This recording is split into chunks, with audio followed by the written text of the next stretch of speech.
All right. Welcome everyone in this panel. We're gonna start with Psalms 118, verse 24, that says, "This is the day that the Lord has made, and we will rejoice and be glad in it." So it's a wonderful day to be here to be able to share the gospel and also to reach out to our Muslim friends as Muslims make these claims that the Quran has been perfectly preserved, letter by letter, word for word, dot for dot. So we're gonna test this claim, and we've done multiple series. We started in the month of December last year with many scholars, many brothers, and now we have one of the best scholars with us, Sister Hatun Tash, a warrior. But before we start, will some people who may not know who Hatun Tash is, Hatun Tash, I would say she was a Muslim, an ex-Muslim from Turkey. Okay, and also she studied various topics at university, including bank management, economics, law, math, physics, engineering, and philosophy. And also she studied apologetics at the Oxford Center for in Oxford Center in Apologetics. So that's in the UK. And Hatun is a director of DCCI Ministries, which is called Defend Christ, Critique Islam, and her YouTube channel.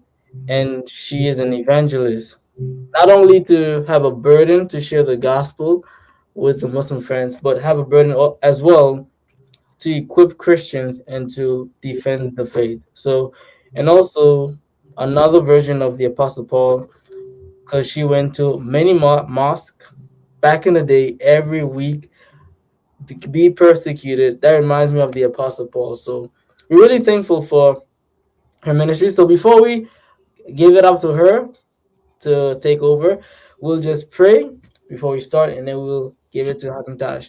Dear Lord, we give you thanks for this moment, for this time, in this place where we get gathered together as brothers to be able to learn, be equipped, to be able to understand, and to defend the faith. Thank you for Sister Hatun Tash as she's there with us to be able to equip us and to also share the gospel and polemics towards Islam and our Muslim friends. Be with her, guide her life, preserve her ministry, and to never let her go.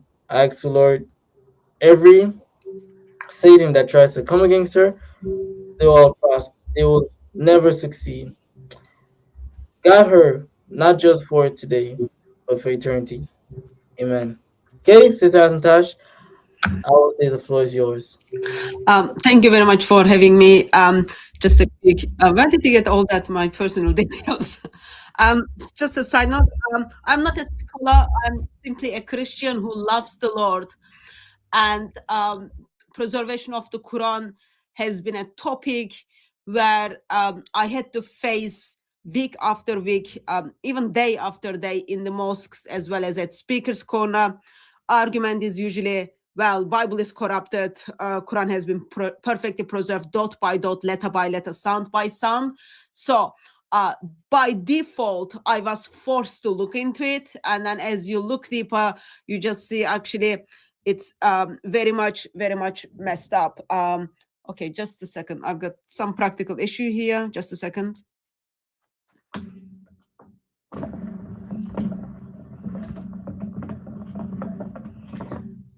Sorry about that.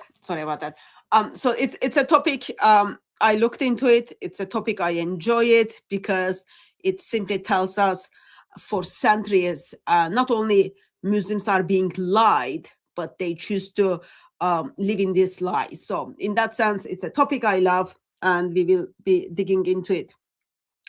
And also, I need to say, I'm sorry, I had to cancel our meeting on Topkapi. I had to go to New York to do some stuff over there. Sorry about that. And it was very, very last minute. Let's get that out of the way. Okay, so we are looking, so are you looking at full preservation of the Quran, or you are just focusing on Topkapi, or you are doing both? We're focusing for this is for I would say it's for in general, That's why we do series after series on the Saturdays. But in these moments that we're focusing on manuscripts, different manuscripts of the Quran. Okay, so why did you pick up Husseini manuscripts? Why did I pick Hussein manuscript? Even though, well, for me, I know Christian apologetics is more knowledgeable in these areas, but these specific areas in preservation of the Quran, I'm not fully grasped in, and I'm willing to learn different areas. People who are expert, how do they? How can you differentiate when it comes to the manuscripts?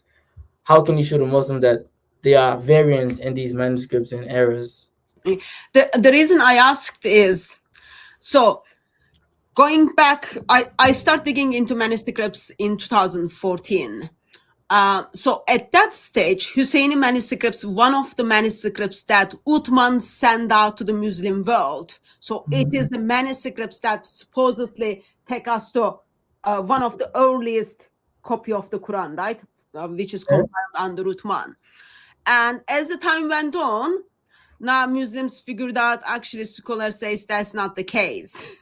So it's one of the lie has been exposed. That's the reason I asked, why did you pick the manuscripts?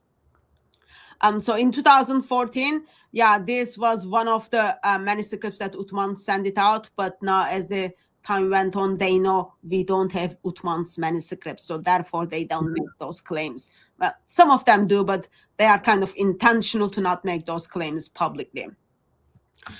Okay, so I am going to share a screen. Jump in if there is anything not clear or my accent is not being helpful, and then we take it from there. Is that okay, sir? Absolutely. Okay. So I'm going to take us back around 10, 15 years back. Can someone put my screen, my PowerPoint on the screen, please? Yeah, okay. So let's listen to this gentleman. He's known as Adnan Rashid, big dawa figure in, I was going to say in UK, but actually around the world. So let's hear what he says about the Quranic manuscripts. We have parchments of the Quran exactly the same as the Quran we read today in our hands. Yes. There is no question about the Quran. These are parchments. This is tip of the iceberg. From the 7th century. Yes. And if he can point out one difference from this manuscript with our Quran which we read today, I said that I will become a Christian. Well, he said he's going to become a Christian if someone points out to him one difference from that 7th century manuscripts, which he claimed it's the manuscripts of Uthman. One difference, he will become a Christian. He's still Muslim. Not one differences. People showed him lots of differences, and people even told him that is not from the 7th century at all. So in 7th century, very basics. In 7th century, Arabic didn't have dots. And today's Quran we are reading has lots of dots, because as the time went on, Arabic is being formed, vowels and consonantal letters being fully shaped. And now current Quran we are reading has dots. And then when you go back like 15th, 16th century, you get to see manuscripts have dots stuff. So, but early couple of centuries of the manuscripts, not even fully dotted. Dots kind of came into the, let's say, Islamic alphabet as the time went on. Dots are like kind of fully end up in the manuscript. So if anyone makes a claim, doesn't matter, they are big dawa figures or someone from your next door neighbor, that show me one difference. Only first thing you can do is just point out the dots, and then how those dots are impacting the Quran and its manuscripts. So let's go back to 7th century, since you are focusing on the preservation of the Quran, and then I'll focus on Husseini manuscripts as we go on. I put Topkapı manuscripts on these PowerPoints in case like you want me to mention that, because that's the thing I kind of skipped.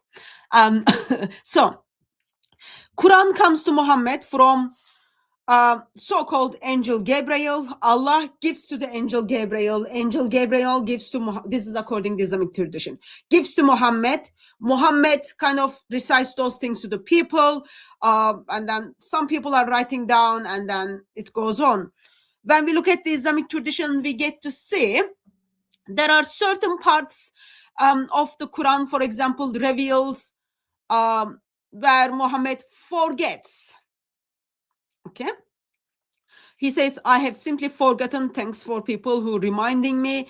Even in certain occasions, Muhammad says, well, Satan make me to forget. What is the reason for that? Because people who came to the prayer, they have not done their wudu. So under the influence of the Satan, there are lots of discussions regarding how did those revelations came to Muhammad, because no one's heard or saw the third person. Couple of important points when it comes to preservation of the Quran, and especially what Adnan Rashid and other Muslims claim, that it's perfectly preserved, dot by dot, letter by letter, sound by sound, word by word, right? When we look at the Islamic tradition, we get to see Muslims are telling us, I can provide references if anyone wants, I'm just summarizing the traditional account. Muslims are telling us, actually, there are certain verses of the Quran got lost. I cannot remember.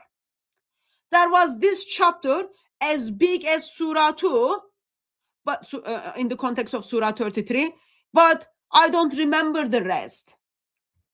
Abdullah bin Umar says, let no one say we have the full Quran, just say we've got what is left over.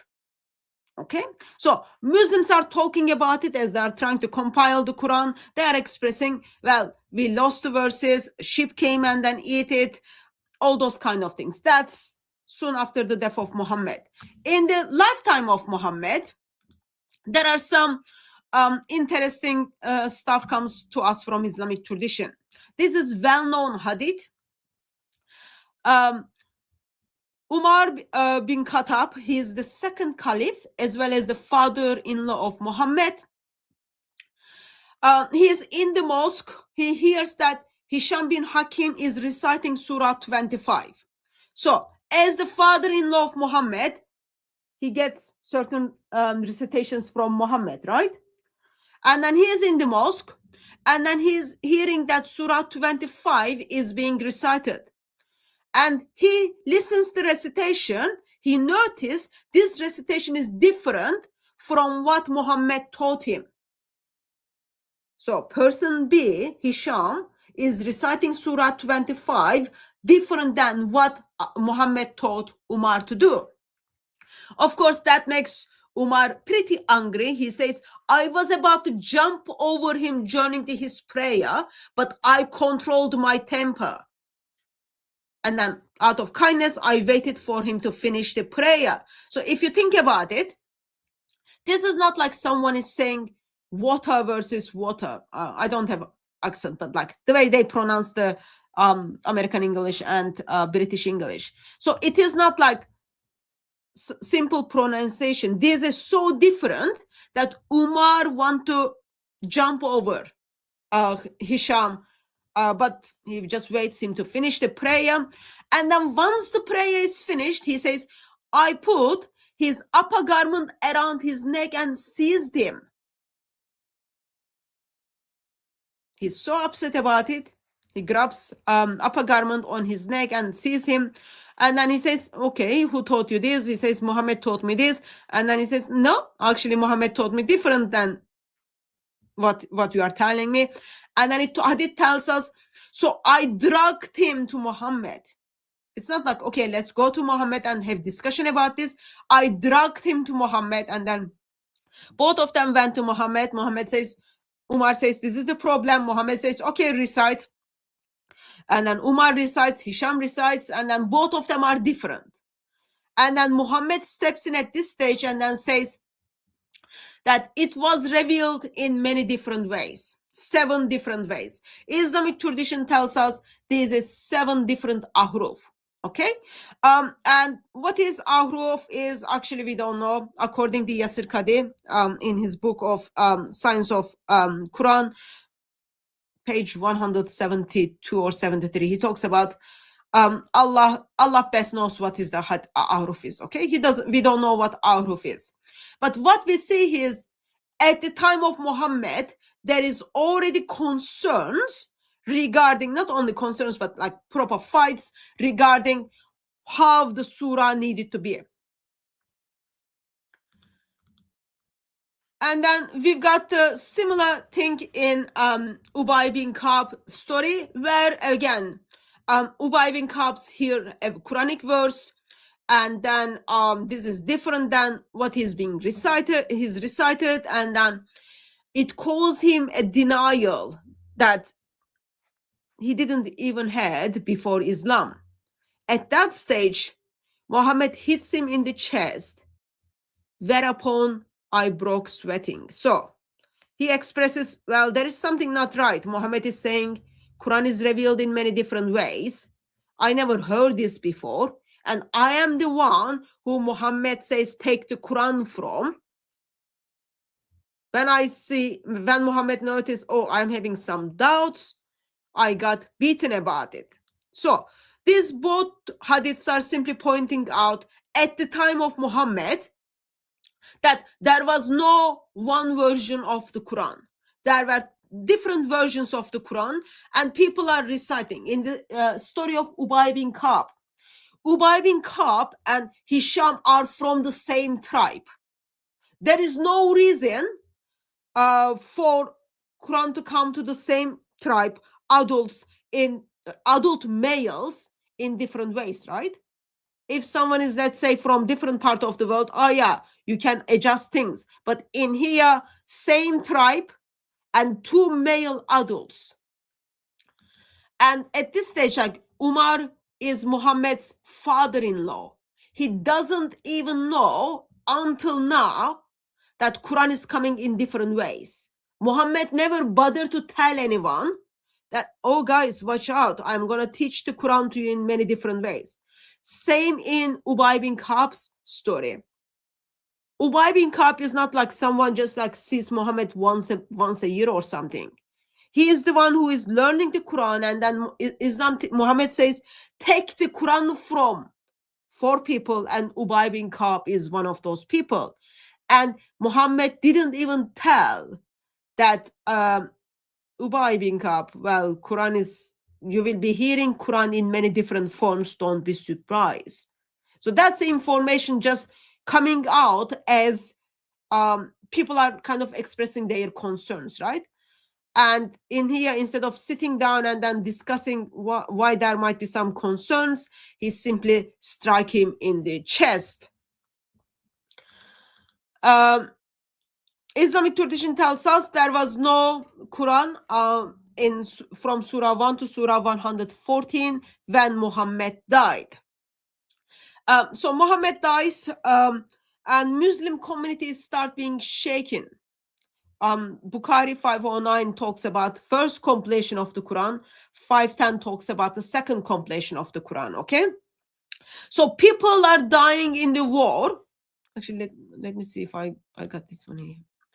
Yeah, so people are dying in the war, and they are just like, okay, something is not going well. So here's the story goes. Abu Bakr as-Sadiq, so this is the first caliph, father-in-law of Muhammad, child bride of Muhammad's father, Aisha's father. When the people of Yamama had been killed, I'm going to read all of it so you can figure out the context, because, well, things just not in the context in Islam. Number of Muhammad's companions who fought against Musamila. I went to him, and I find Umar bin Khattab sitting with him. Abu Bakr said to me, Umar has come to me and then said, casualties were very heavy among the Qur'an of the Quran. So those are the people who memorize the Quran on the day of Battle of Yamama. And I am afraid that more heavy casualties may take place among the Qur'an on the other battles, whereby a large part of the Quran may be lost. Therefore, I suggest you, Abu Bakr, ordered that Quran to be collected. So according to Islamic tradition, 70 people who died in this battle, 70 people who memorized the Quran died in this battle. With the death of 70 people, Muslims are simply freaked out. Well, we are going to lose the Quran.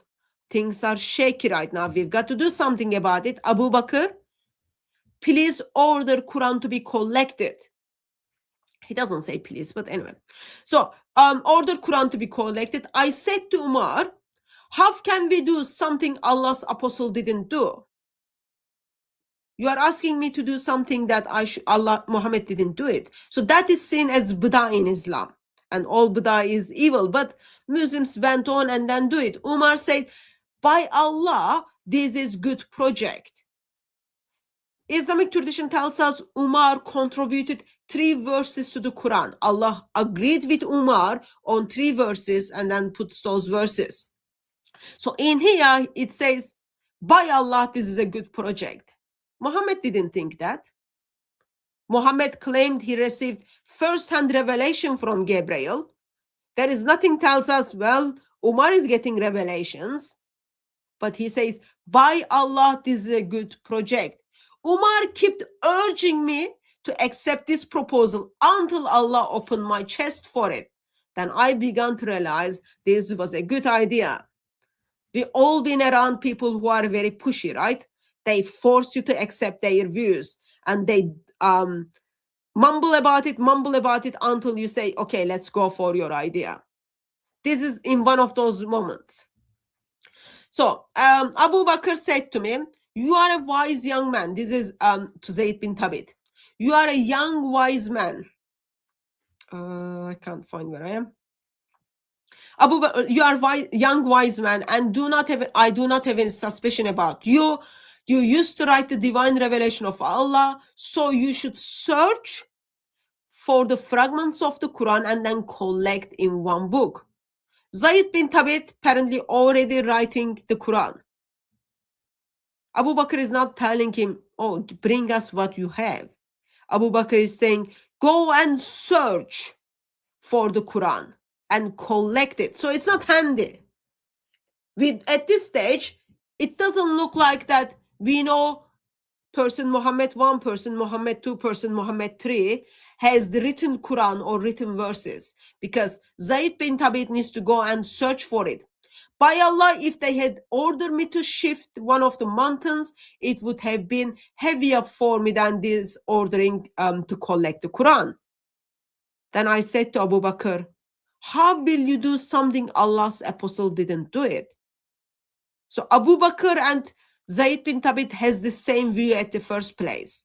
How can we do something Muhammad didn't do? This is problematic, right? According to those 2 individuals. And Zayd bin Thabit says, this is very big deal for me. Like, it's so heavy work. It's not much different than shifting one mountain. Then I said to Abu Bakr, how will you do something Muhammad's apostle didn't do? Abu Bakr said, by Allah, this is a good project. Abu Bakr kept urging me to accept his idea until Allah opened my chest. So same thing. Abu Bakr is like mumbling about this, and then Zayd bin Thabit says, okay, shut up, let me do it. I start looking for the Quran and collecting it from palm skulls, thin white stones, and also from the man who knew by heart. He's going and looking around. They are not available. Okay? Muhammad is dead. We don't know how many people have the full Quran. Zayd bin Thabit needed to go and search for it. Anyway, and then he searched for it. Surah 9 verse 128 and 129 is being found only by one person. And then he takes that and then puts that in the Quran. Then the complete manuscripts of the Quran, so Quran is being all put together, and then complete manuscripts of the Quran remained with Abu Bakr until he died. then with Uthman until end of his life, and then Hafsa, daughter of Umar. Here's a couple of points. Also, let me express. There is group called Quran only Muslims. In their Quran, you don't have Surah 9, verse 128 and 129. It's not in their Quran. It's supposed to be there, but because it made into the Quran with one person's testimony, and it doesn't match with the number 19 miracle, so it's not there. Another thing to point out here is Abu Bakr has the copy of the Quran, and then when he dies, the next caliph, Umar, takes the Quran. And then when Umar dies, he doesn't give it to the next caliph. He doesn't give it to Aisha or anyone. He gives to Hafsa, who is also his daughter as well as wife of Muhammad.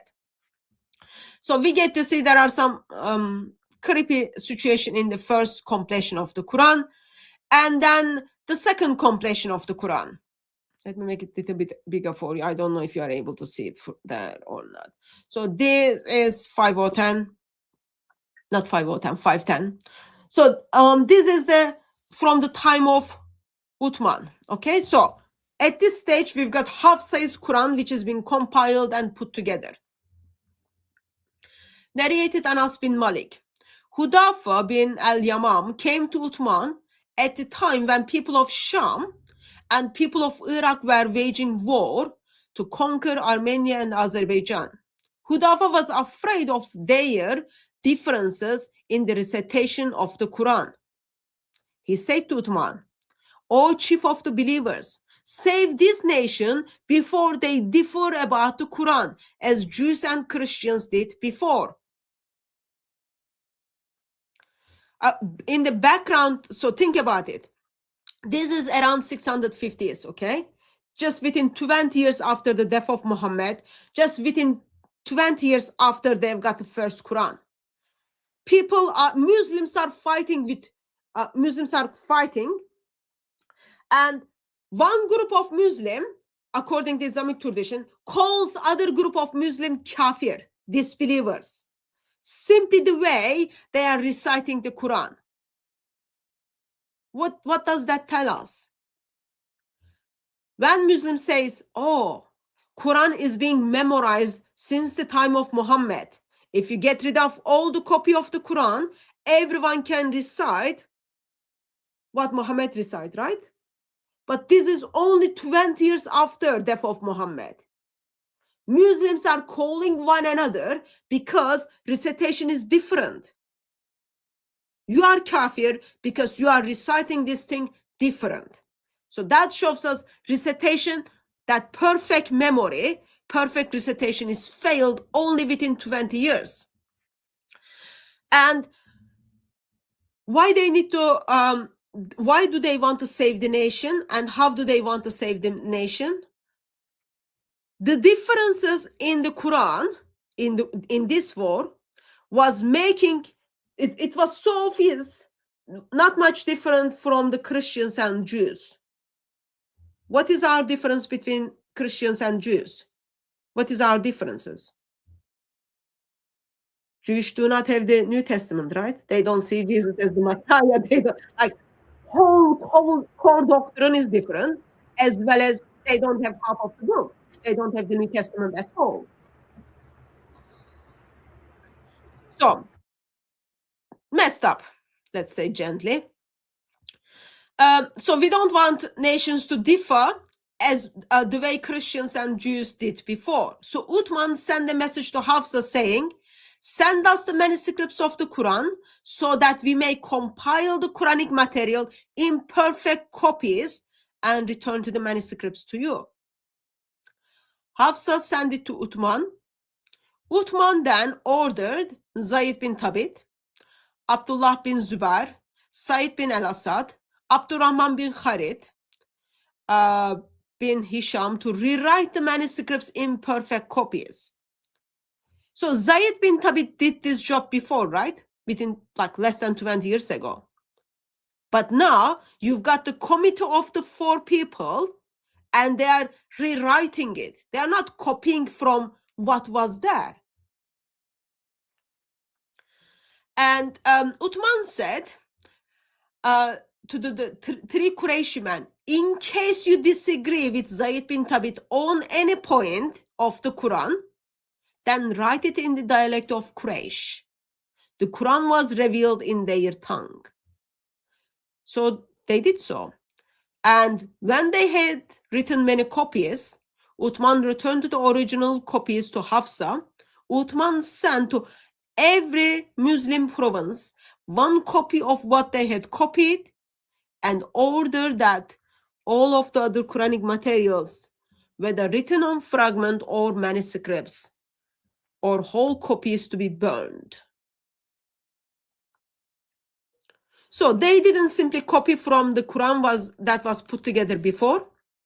What they've done is they rewrite it. Once they rewrite it, they send all Muslim, it says all Muslim provinces, copy. And Islamic tradition tells us when they were sending this copy, they sent one person with this copy. So that not only you've got the book, but you know how to recite it. You someone who know the Quran. And then after that, what they've done, they got rid of all that was out there. They couldn't get rid of the Hafsa's Quran. They burned Hafsa's copy of the Quran soon after Hafsa died. Any questions at this stage? If you're speaking, Jacob, ready to reason, you're muting. No, not many questions right now. But thank you so much for this presentation. As we're carrying on.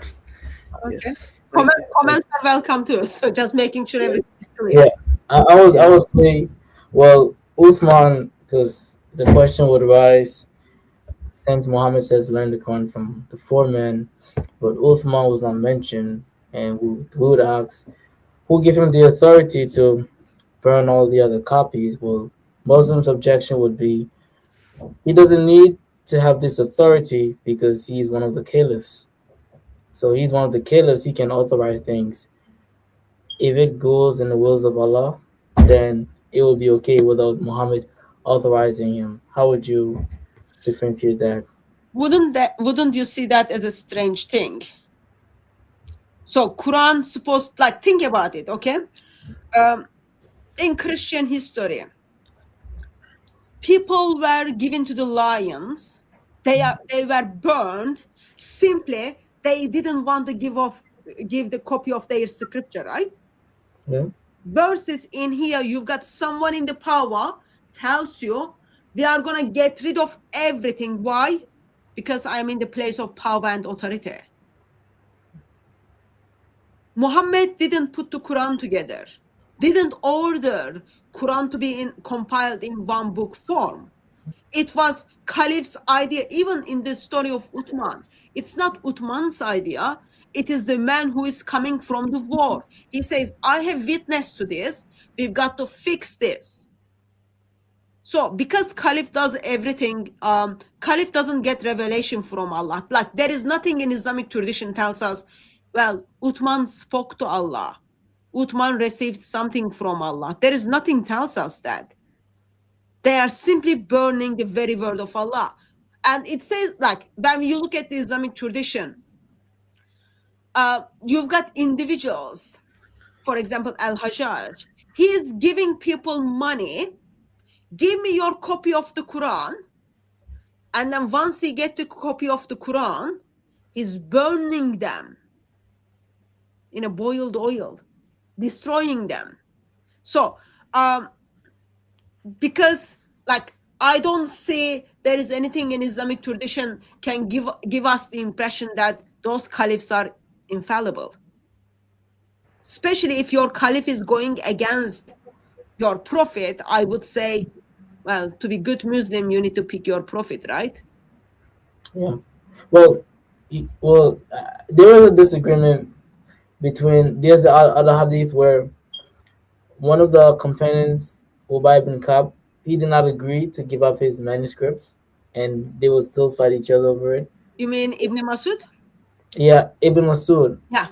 Jimmy al-Tirmidhi and the hadith where there was a disagreement and they were still fighting each other whether or not you should standardize Uthmanic ones or the four companions, Ibn Masud.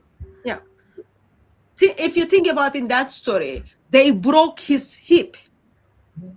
They broke his hip so that he agrees with what is in Uthman's Quran. And Islamic tradition talks about like Ibn Masud's Quran was 111 chapters. Ubay bin Ka'b, 116 chapters. Current Quran is 114 chapters. So there are differences. Even in 900s, you get to read that there are over 50 different Qurans are circulating within Muslim world. So too much violence, and then there is someone who is in the power forcing, like people went to prison and they are being tortured, simply they disagreed with Uthman's Quran. And Uthman is someone who never received any revelation from Angel Gabriel. Like we don't get to see in the teachings of Muhammad that Muhammad says, take the Quran from Uthman, take the Quran from Umar. There is nothing says like, even though Umar contributed 3 verses into the Quran, Muhammad never says, take the Quran from Abu Bakr, from Umar, from Uthman. Ubay bin Ka'b, Zaid bin Thabit are the ones. So it's just disturbing. If Caliph is infallible, then yeah, you can go with that. But why would you get rid of the Qurans if they were perfect so far? And this is like within 20 years after death of Muhammad. We are not talking about centuries, right? Like everyone's memory is still perfect. They can remember. They've got the written form of the things. They are compiling things. Yet people are calling one another disbelievers because the way they are reciting the Quran. And even in the second compilation of the Quran, Uthman says, Quran is revealed in Qurayshi dialect. So Islamic tradition used to say, well, Arhuf is just different dialects. But Uthman disagrees with that with Muhammad and then says, no, it is in one version, one dialect. Not Quraysh dialect, one dialect. Versus Muhammad disagrees. So if the prophets can simply, caliphs can simply overwrite Muhammad, I've got no problem with that. But it's wise to kind of pull that from the Islamic sources to back up, because that's like very unwise claim to make. But you are right, like Muslims believe what Uthman did is good and beneficial. So he did it for the good of Ummah, let's say.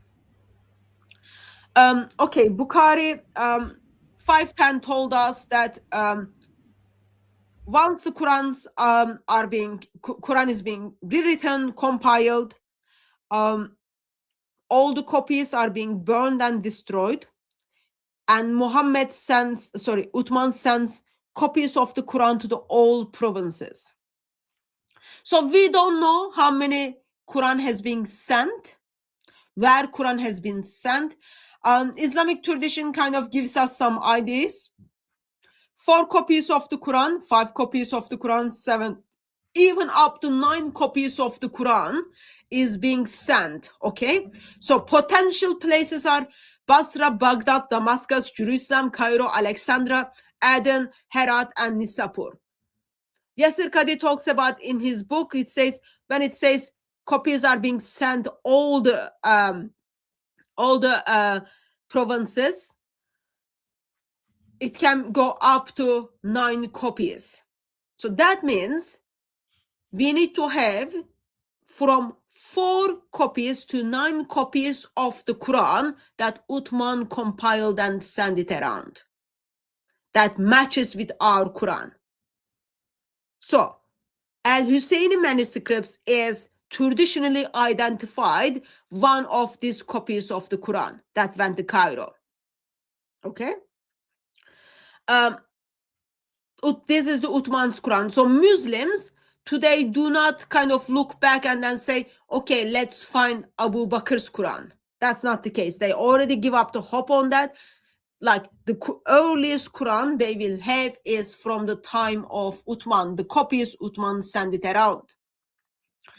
And one of the things you will see in the beginning of the Quran, I don't know whether you speak Arabic or not, but you will see something like this.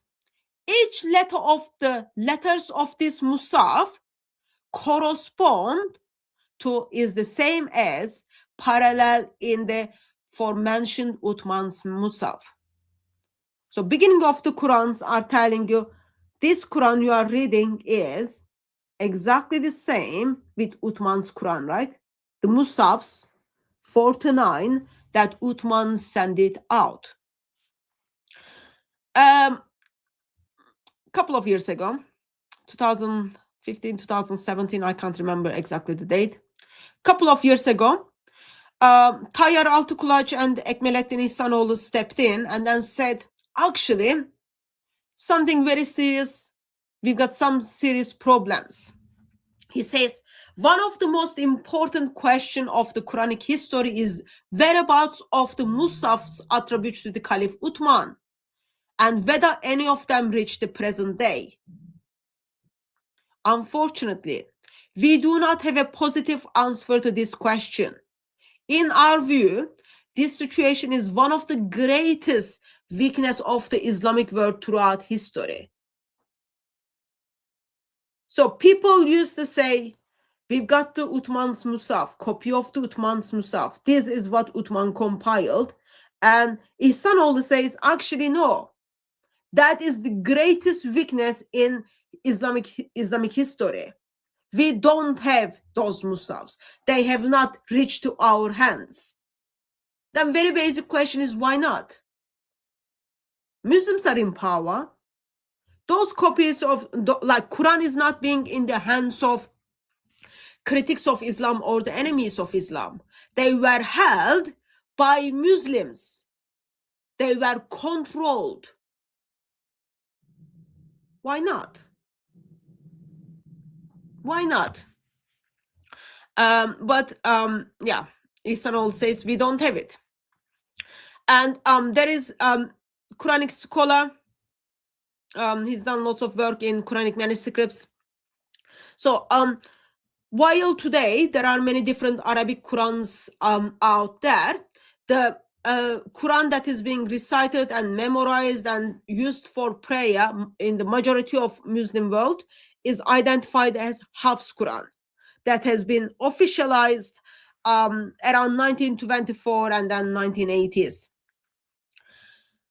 So Dr. Putin says, we don't have, and like he's yet to see a Quranic manuscript that matches with the current Quran Muslims are reading. He hasn't seen, think about it, 97-95% of Muslim world is reciting Quran of Hafs, and then Quranic scholar says, I don't have manuscripts that matches with the Hafs Quran. I haven't seen it. And then he points out, well, Hafs Quran was very unpopular. So he's been, even Islamic tradition identifies Hafs as thief and liar. But today's Muslims are reciting that Quran. So overall, what we have, the Quran we are reading today, there is no manuscript to back that Quran up. There is no Quranic manuscripts that we have from the time of Uthman or from the copies Uthman sent it out. We don't have them. It's just a big, let's say, mysterious. One of the things Muslim scholars are expressing to us is, so earlier in 510, we saw that Uthman sent out the copies of the Quran, right? So they made the Quran and then they copied it and then they sent it to every provinces. Muslim scholars are telling us even those Qurans from one place to other place had differences. So they were not exactly the same. If you think about it, in 7th century, they didn't have dots. So we are not talking about the dots. There were consonantal differences between these Qurans, and then scholars simply gives us the examples. Those of you who are curious, I translated them to English. That's where it is, 44 differences. And then again, Dr. Putin expresses that those manuscripts Uthman sent it out were different from one another. So now let's bring our attention to Husseini manuscripts. If there's any question on so far what I said, or any comments, we can talk about that. Now on my part, I would say, if relativism or Christian apologetics have anything to add, feel free to do that.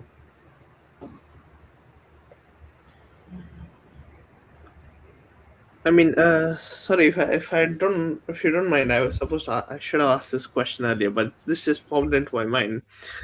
I mean, was the Quran meant to be a book? Because I've heard it a bunch of times that Quran was not meant to be a book. Quran itself means a recitation. It was supposed to be in memory, but due to necessity, they had to standardize it because, as you pointed out, people were dying out. Is this true, sister?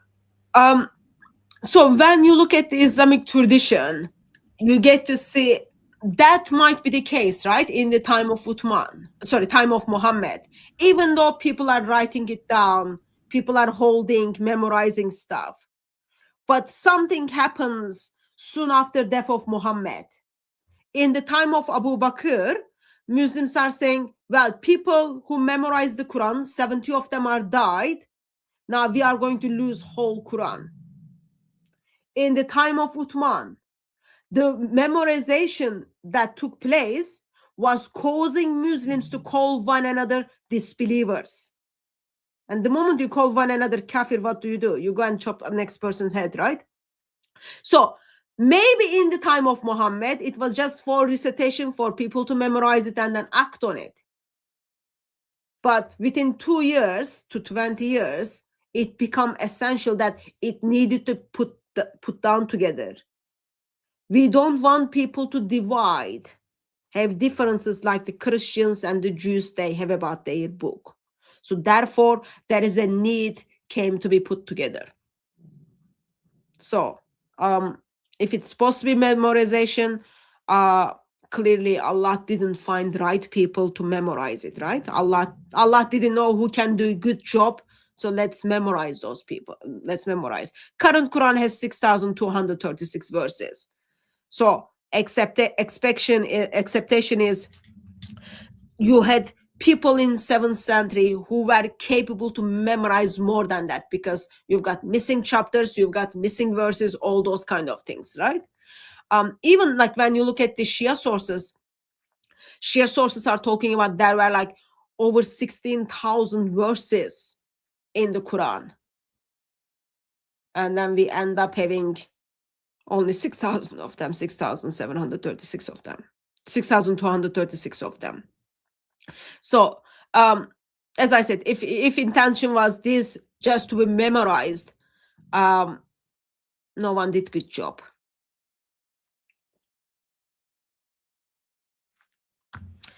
Husseini manuscripts. So since I've been Christian, and since I start like looking into this preservation of the Quran, Husseini manuscripts, Cairo manuscripts, were one of the manuscripts that Muslims said this is from the time of Abu Bakr, not Abu Bakr, time of Uthman. This is one of the copies of Uthman. So look at the picture, manuscripts, right? It's huge. It's huge, man. So there is 1,087 folios. And according to scholars, so we would expect it to be put together in 652, 654, right? 7th century, mid-7th century. But Muslim scholars are telling us this is late 8th century, beginning of 9th century. So almost 200 years to almost over 100 years, let's say almost 200 years, depend how you push it, after Quran is being compiled. So it has nothing to do with Uthman's Quran. That's point one, because like very, very late, a century is minimum of 1 century late. And it has nothing to do with Uthman because it's different from the Uthman's Quran too. So look at the, let me make it bigger for you a little bit, those pictures. Let's delete this one. So I just made this bigger for you. If you can see it, where are the dots? They're not there. So it's one of the earliest manuscripts, but it is not from the time of Muhammad. Sorry, not from time of Muhammad, not from time of Abu Bakr, not from time of Uthman. And Dr. Putin talks about Husseini Mosque Quran is not 100% to the Musaf we are reading today.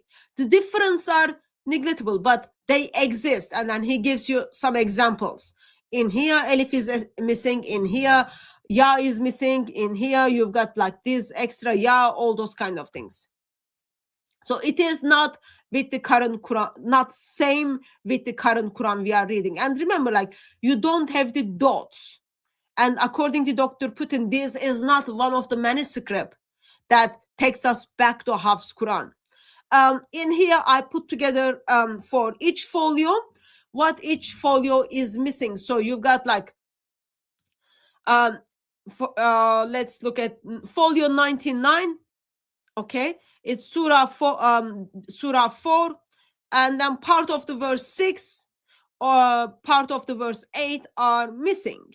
So you've got like kind of others are identified as complete, but those are missing. Like in one folio, for example, verse 200, verse 21 goes on, and then 225. So 211 to 225. So verses are not complete, even though what is in that manuscripts, there are verses, there are words are not complete.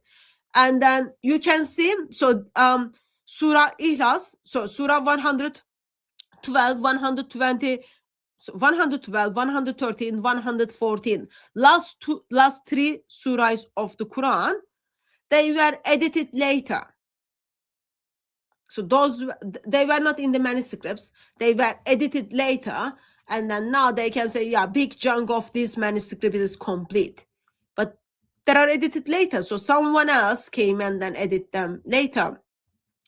Dr. Sellar talks about how Husseini manuscripts must be from 8th century to 9th century. 8th century to 9th century. She talks about, yeah, Muslims claim that this is from 7th century, but that is not possible. That is not possible. I put together a few examples of the textual variations.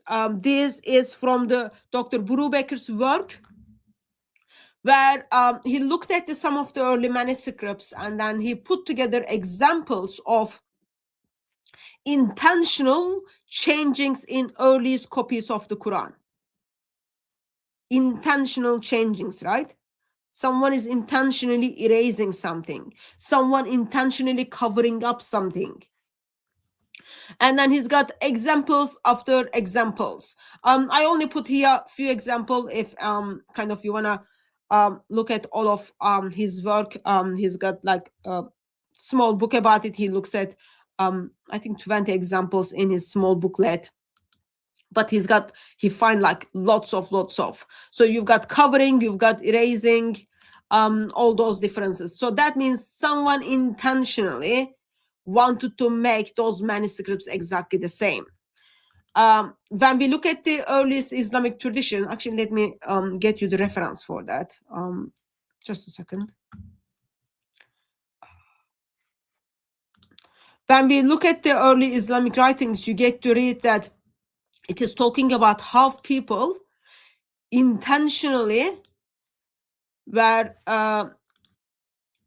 let me see where I put that. It might not be in this one. Sorry, I've got lots of slides on the manuscripts. I was gonna pull together the reference for you to point out how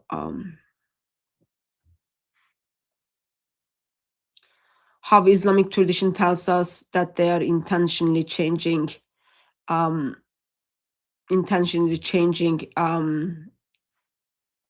changing in the manuscripts.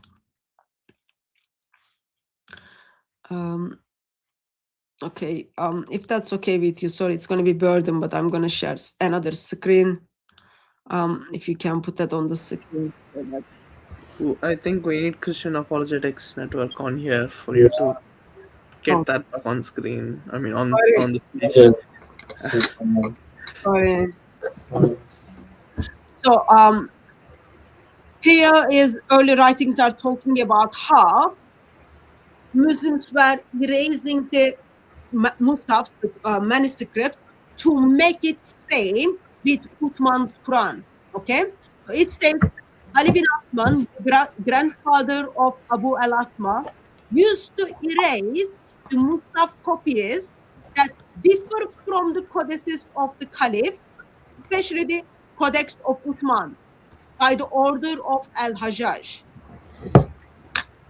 And then, like, so people's intention is, there is something intentional that they are trying to make sure that copies that already been circulated, and Al-Hajjaj is only like beginning of 8th century, 700s. So he's ordering people to erase and then make those manuscripts the same, all of them same. So therefore they are just doing some editing there.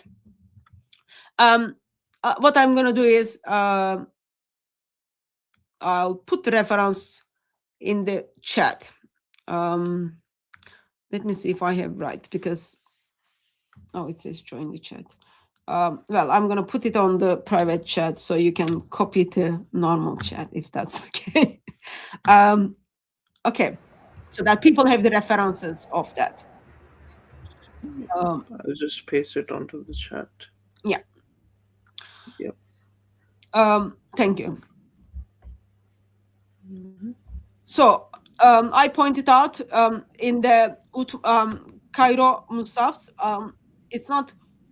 it's from 8th century to 9th century, and then also it has intentional corrections in it. It doesn't match with our current, not our Muslims' current Quran. So that's overall Cairo manuscripts. There are not full work done in this. So as the time goes on, it's amazing now. You've got lots of people are simply studying those things and then putting up informations there. So on the Cairo manuscripts, information we get is from Ihsanoğlu and Altıkulaç.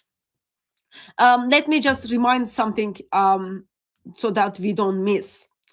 Since these sessions are focusing on Uthman's manuscript, Husseini manuscripts has nothing to do with Caliph Uthman. And Altıkulaç reminds us, it is the greatest weakness of Islamic history that we don't know why we don't have those manuscripts. We just don't have it. That will be kind of end of my thoughts. If anyone has any question or if anything needs to be clarified, I am happy to do so.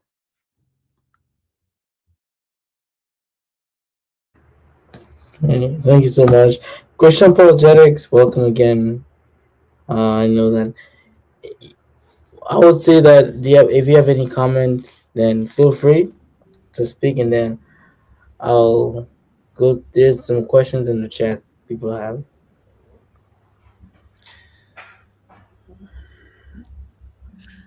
So you've got someone, Bilal Ahmed, in the chat, is kind of commenting on things, and then in one of his comments he expresses that Altıkulaç's work is being debunked by, Brubaker's work is being debunked by Tayyar Altıkulaç.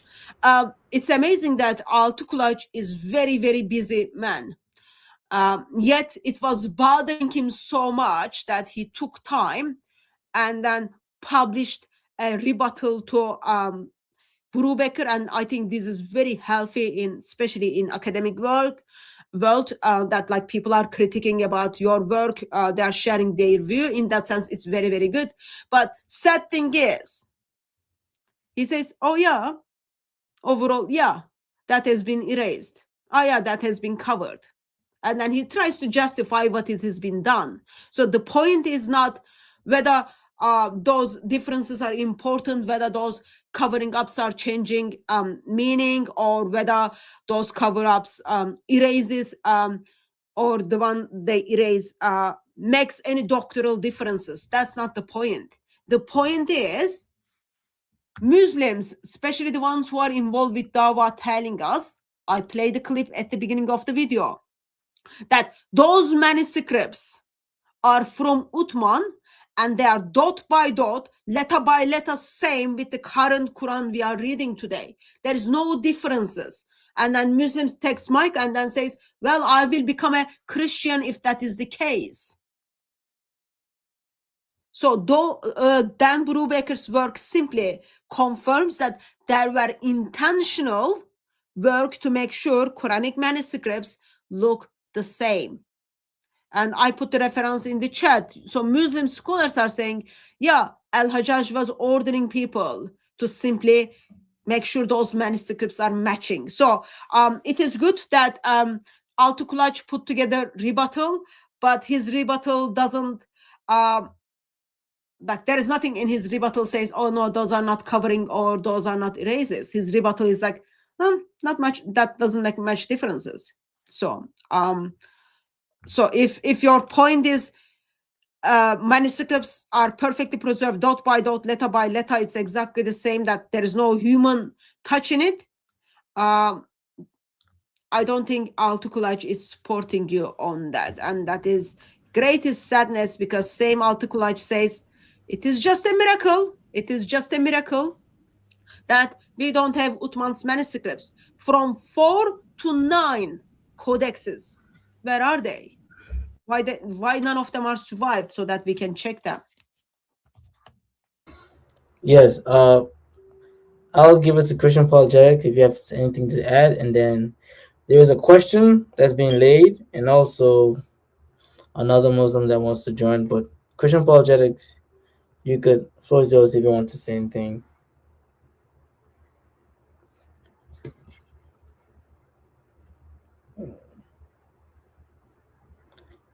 Okay. He's in Nigeria, so go ahead, Christian Apologetics.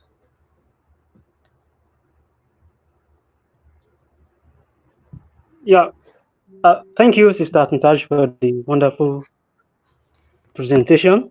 I don't know if you can hear me properly. Well, the network is kind of very, very bad. Yeah, can you hear me, Uji? Yes, I can hear you. Yeah, we can hear you. All right. All right. So I would want us to, I want to comment on the dialectical differences you mentioned with Isham and Umar, because I think Bilal was having a kind of a conversation around that area, that he said Quraysh had different dialect. And with my own understanding of how dialectical differences works, I think dialectical differences is as a result of differences in tribes. Take, for instance, the 12 tribes of Israel. When you look at the book of Judges 12, chapter 6, we saw when the Ephraimites, how they could differentiate the Ephraimites is through their dialect, because they could not pronounce Shibboleth the way they have to pronounce. They are going to remove the SH and just pronounce the S. So I think that within the Arabian Peninsula at that time, even if Isham and Umar were from different tribes, provided that they are from the same, I mean, it is the same Arabic language you are speaking, tribal differences should not mean that Umar would not be able to understand the dialect of Isham, provided they are speaking the same Arabic, because they are No, dialectical differences that's caused by tribal differences. And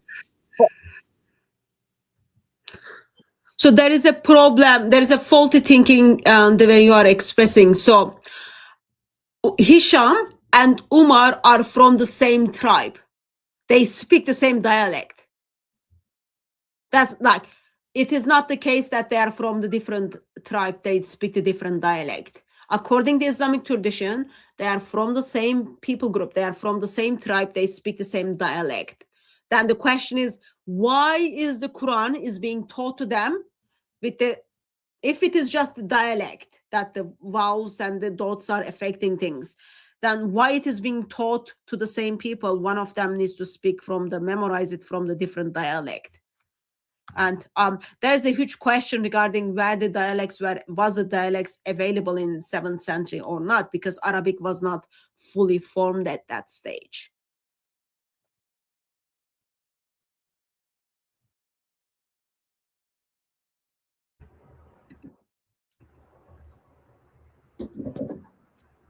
Everyday Christian apologetics.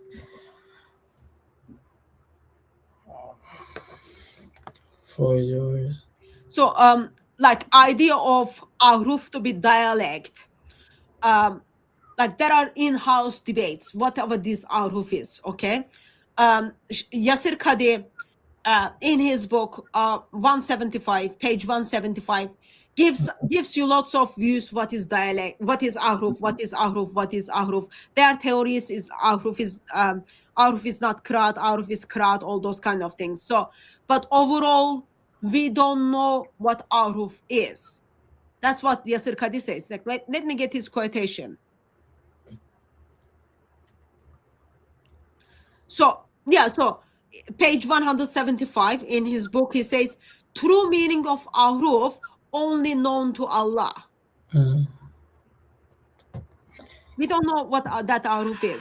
So while Muhammad says in the story of Hisham and Umar, Quran is revealed to me in 7 different ways. We don't know what is that. But that is not dialect. That's a view, but at the end, scholars argue about it, and then conclusion is, yeah, well, there are 40 different views. Like Yasir Qadi talks about, let me read his, brother, since you are there, if you can share my screen so that people read with me, that we are not making this up. So as for what it means by those 7 ahruf, there is a great deal of differences on this issue. Ibn Qutayba recorded 35 opinions on this issue. Suyuti listed over 40. Ibn Shadan, a famous grammarian and reciter of the Quran, even declared that the true meaning of ahruf was known only to Allah. So that's like, if it is dialect, don't you think these early scholars would use the opportunity and then say this is just a dialect? No, they simply say Allah knows best. And other thing is, like in the story of Hisham and Umar, if it is just the accent, if it's different dialects, like English in British dialect, in American English dialect. When did you see last time that someone who speaks American English was drugging someone because the way they say things? Like Umar says, he waited. He got, like, he wanted to stop the prayer, but he waited. And then he put the garment on his neck, and then he dragged him to Muhammad. So the words are being used is not just simply, okay, there is a dialect differences in here. That's not the case.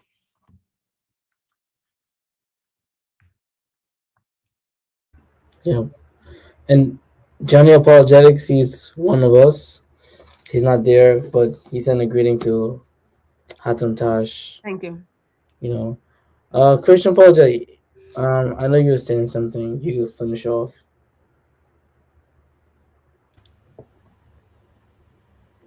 left. Okay, there's another question by Per Garaja 5537. Not sure if he's still there. He says, "What is the earliest 114 Surah manuscript and which museum?" Um, well, I don't think we can say the earliest Quranic manuscripts matches with the current Quran we are reading, the complete one. So we can't say that. But 399 is so far identified as one of the earliest one. Let me show the picture of that. It's actually very pretty. I shouldn't be saying that, but like it's really pretty. It's really pretty. Where is it?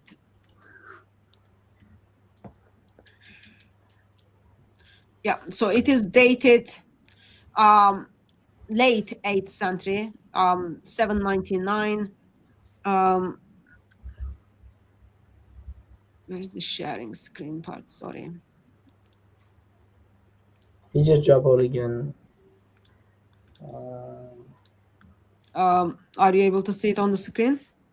So it is. I think we need Christian Apologetics Network. Oh, okay. Yeah. So it is 399. Arabic 399 is identified as one of the earliest complete dated Quran. It is dated 799 CE. Some people even say it is possible that mid 9th century, end of 8th century. So Arabic is in Paris, but it's like very, very small, very, very small manuscript. It looks very pretty when you look at it, but that's kind of one of the earliest. It has 114 surahs, but it is not exactly the Quran which we are reading today.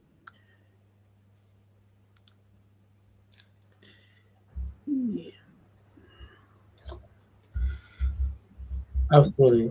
I know that Christian is not there, but I'm not sure if you know this Muslim Aladdin. That says that he's willing to have a conversation with you to refute everything you said.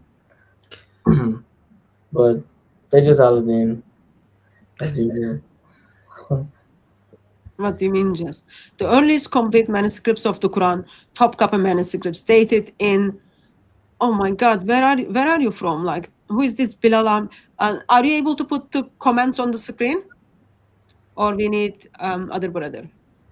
Yeah. Someone in the chat says, the Bilal Ahmed, the earliest complete manuscripts of the Quran is top copy manuscripts, dated 650 to 750. Have some basic knowledge, Hatun, before making absurd claims. Well, you wish that was the case, right? So top copy manuscripts, HS32, is one of the manuscripts that Muslims told us. This is the manuscript that, you know how Uthman murdered, right? Muslims came and then murdered Uthman while, according to Islamic tradition, he was reading the Quran. They chop his head off and then his blood split on Surah 2. So Muslims claim that there is a blood sign in top copy Musaf, and that manuscript comes from Uthman. Not only like Uthman, but like it's his blood. It's his blood. Dr. Rami published his PhD, not his PhD, his work on this. I don't know if it's PhD or not, but his work on this end of last year. And then he expresses, actually, even think about this, is very sad. So Muslims wrote it in the beginning of the Quran, beginning of top copy manuscripts, that this Quran contains the blood of Uthman. They wrote on it. And then it turned up, actually, they edited that in 1800s. So someone wanted people to think this book has authority, goes all back to Uthman, so therefore they write it in there. So Dr. Rami made his work on this, and then he expresses that top copy has nothing to do with Uthman, and then he goes a little bit further, and then tells us dated mid-8th century, late Umayyad period, and not complete. There are 2 folios are missing in it. Surah 5, also Surah 5 verse 3 to 8, Surah 17 verse 17 to 33 is missing. It has over 2,000 variations in it. Okay. And then just the alif variations are 2,483 of them. The crowd variations are 309 of them. 6 examples of non-dialectical variants, all those kind of things. So I don't want to break it to you, Mr. Bilal, but yeah, Altıkulaç is not authority on Topkapı anymore. He just published the pictures of Topkapı.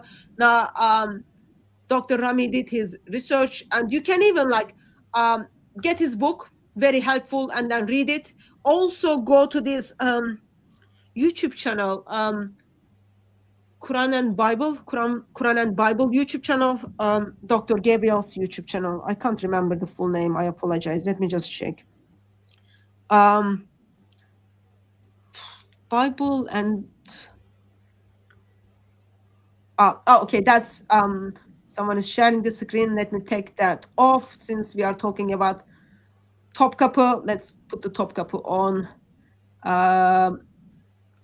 That's the Topkapı. That's the Topkapı. Is not same with the current Quran. Here's some examples for non-Quranical readings. Okay, it's very much messed up. So you don't want to bring up Topkapı as one of the complete Quran that takes you back to 650, because it simply tells you this has nothing to do with the blood of Uthman. So just simple side notes on that. Yeah. If you're a Christian apologetic, you can send. If you want to join Bilal for a discussion, then by all means, we can send the link, and you can join to discuss. I just give you the name of the scholar, Dr. Rami. Tells us, and even like who is the person? Bilal. You are telling me no scholar dated the manuscripts late 8th century? What is 750? Oh, mid-8th century. Huh. Like seriously, you've got to kind of think through what you are writing. Go and check those things, like it's all available. Go and check those things, it's all available. If I may just also jump in. Also, he was telling he was telling that you were basically doing this committing this strawman fallacy, and I'm like, first of all, no. Sister Hatun, she was showing us what many Muslims do claim. Now, you didn't claim that it was it Uthman's, or whose blood did they claim it was on the Quran again?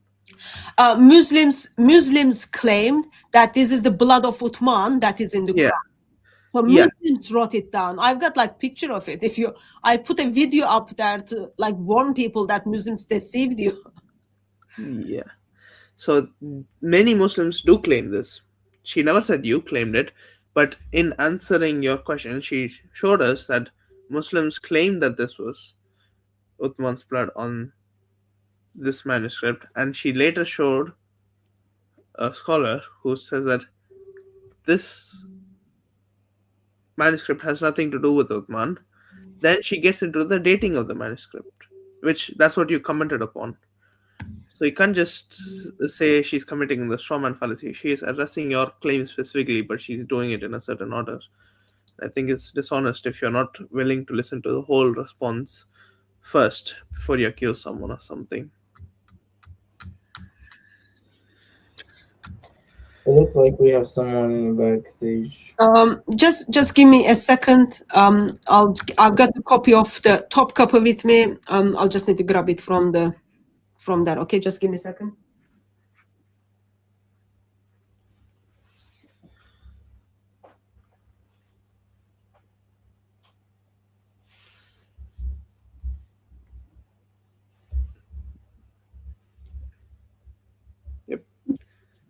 Aladdin's here after a long time. Nice. Or, I mean, maybe he's been here all along. I've not been here for a while, so. Bilal, when you say scholars dated was it top copy or Al-hussein manuscript, whatever, 50 to 750 CE? Would you mind what kind of dating technique was used?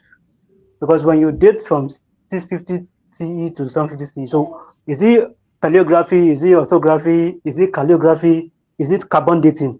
So tell me what scholar, and the scholars that dated it from 650 to 750, and what kind of dating techniques did they use in dating it? Let me know.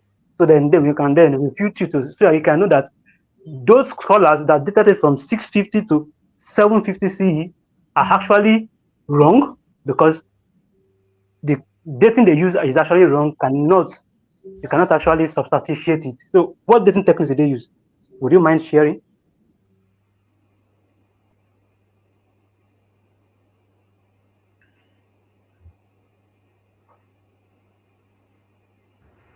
Looks like Aladdin is. Let's see. He's still in the backstage. Yeah. We'll see What what he is it? does. Where is you wanna He's still in the backstage, yo, Aladdin. put him on the panel?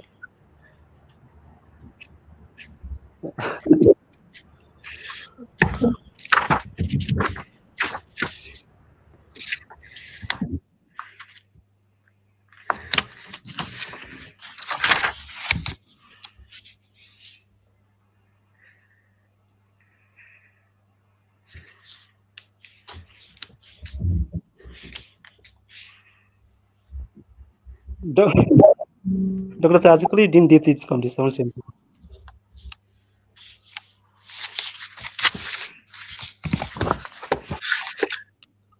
So, those of you who are curious about the latest on the top cover, is the book. You can simply get it by Dr. Al-hussein Halasha, where he points out that actually this has nothing to do with Uthman as well as his blood.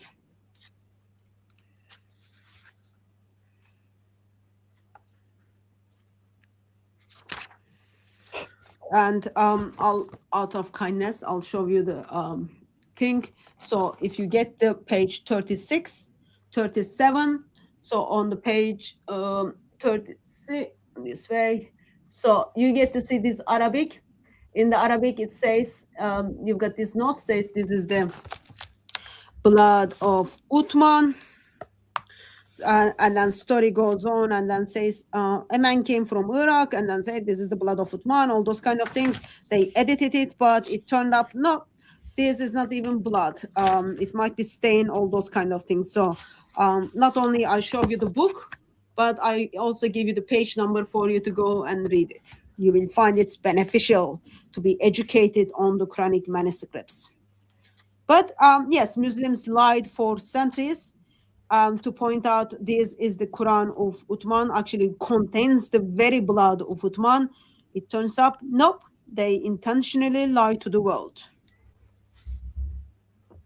And this book came out like end of last year. Sometime in last year, I got it end of the last year, so. Wonderful. Yep. Okay. The floor is yours, Christian Apologetics. You have to now. Oh yeah, so quick question. Yeah, Aladdin's still in backstage, and he says he wants to have discussion with her sister Hatun. So shall we bring him on? Yeah, let's see if he's gonna conduct himself. Christian Apologetics, floor is yours. You can put him on.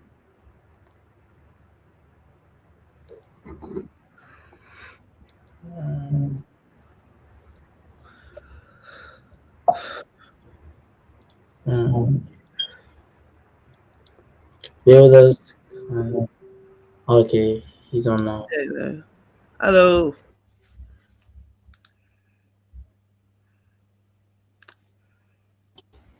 Am How are I you, coming Aladdin? clear? Am I coming clear, please? Good evening, everybody. I'll say good morning. It's almost 1 a.m. here. Can you hear me, please? Yes. Go ahead, Aldin.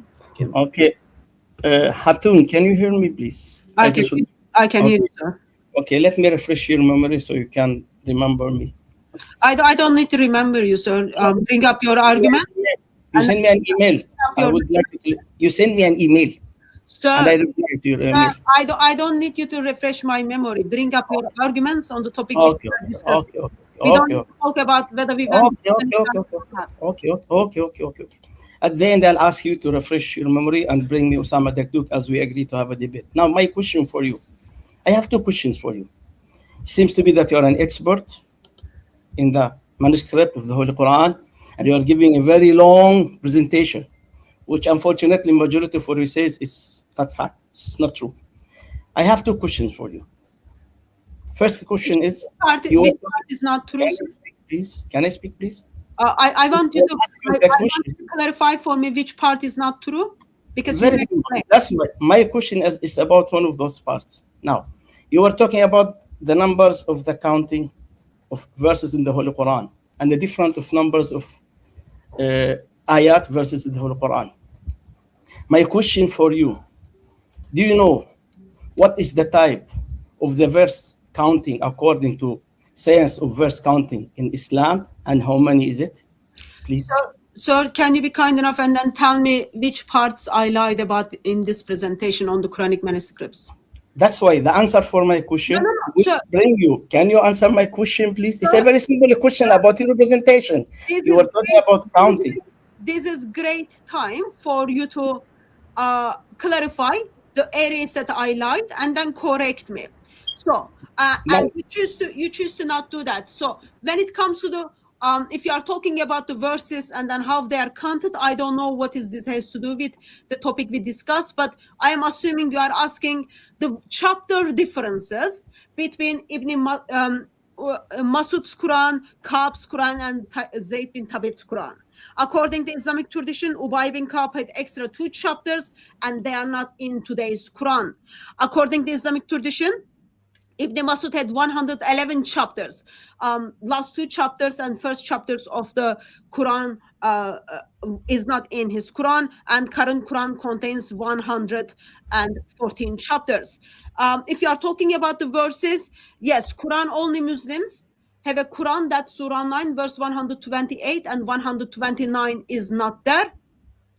Warsh Quran has different verse numbers versus Hafs Quran. And then I also mentioned Shia Quran, that Shia Quran had different verse, over 10,000 verses. So which one are you asking? Actually, why are you asking? Like, you don't believe Quran has been perfectly so, preserved?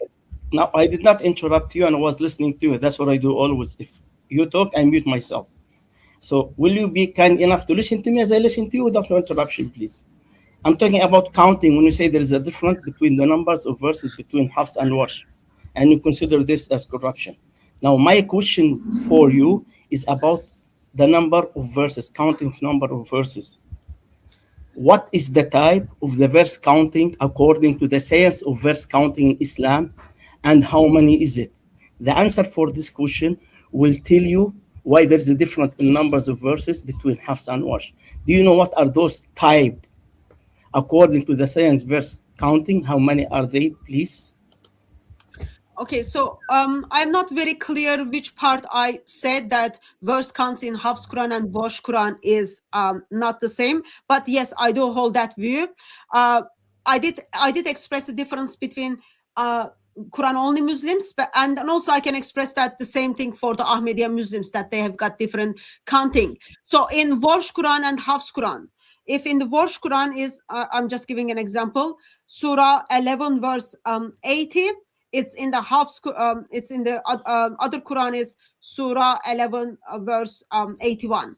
So there is this one verses goes on, and then in I can't remember exactly Warsh or I think Warsh Quran counts Bismillah as surah as well, but that's not something I believe I expressed in this live stream. So would you be kind enough and then tell me what happened Ibn Masud's Quran and what happened Ubay bin Ka'b's Quran? Why did they went with Zayd bin Thabit's Quran where extra chapters and minus chapters contains those other Qurans?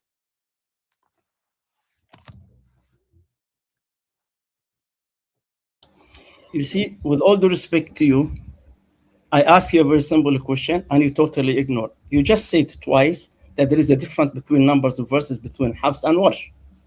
I agree. I don't say I disagree. Now, the reason that you gave is not true.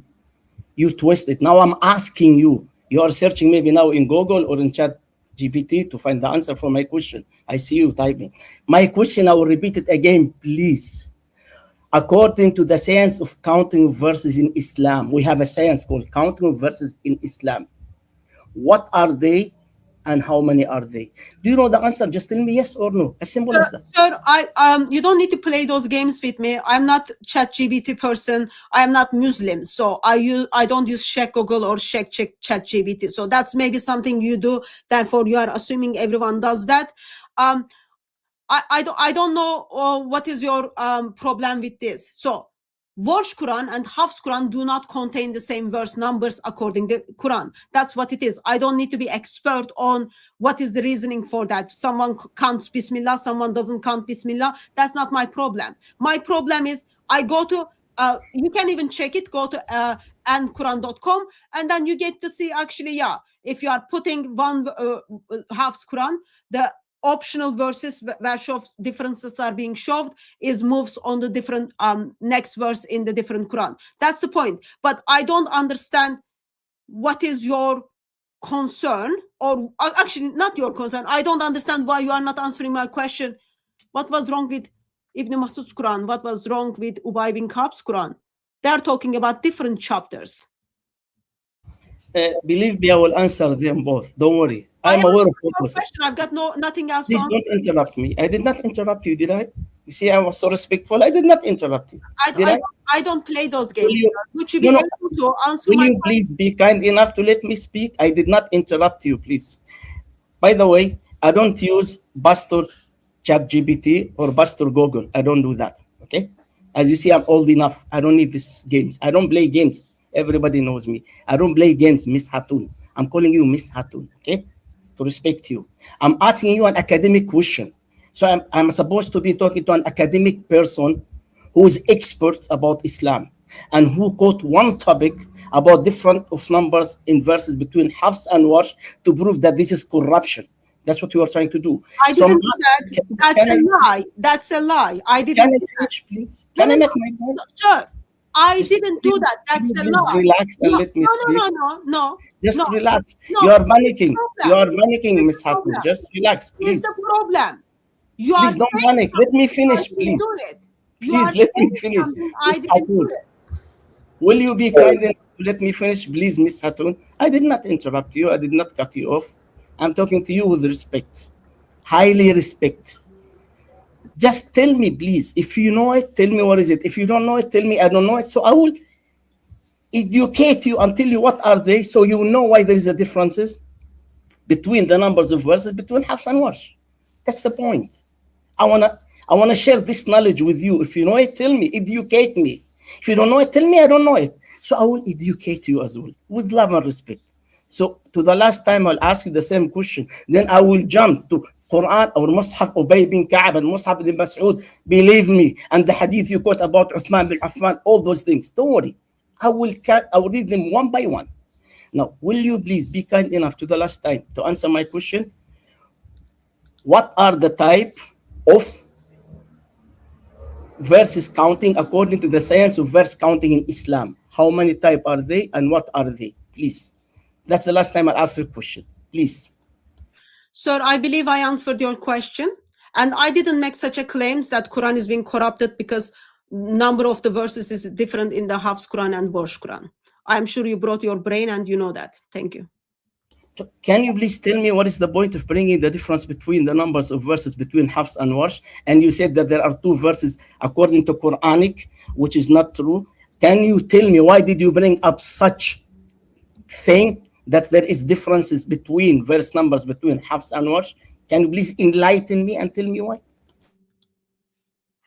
I believe I answered your question. I don't know what you are pushing for. Yes, Quran only Muslims do not have Surah 9, verse 128 and 129.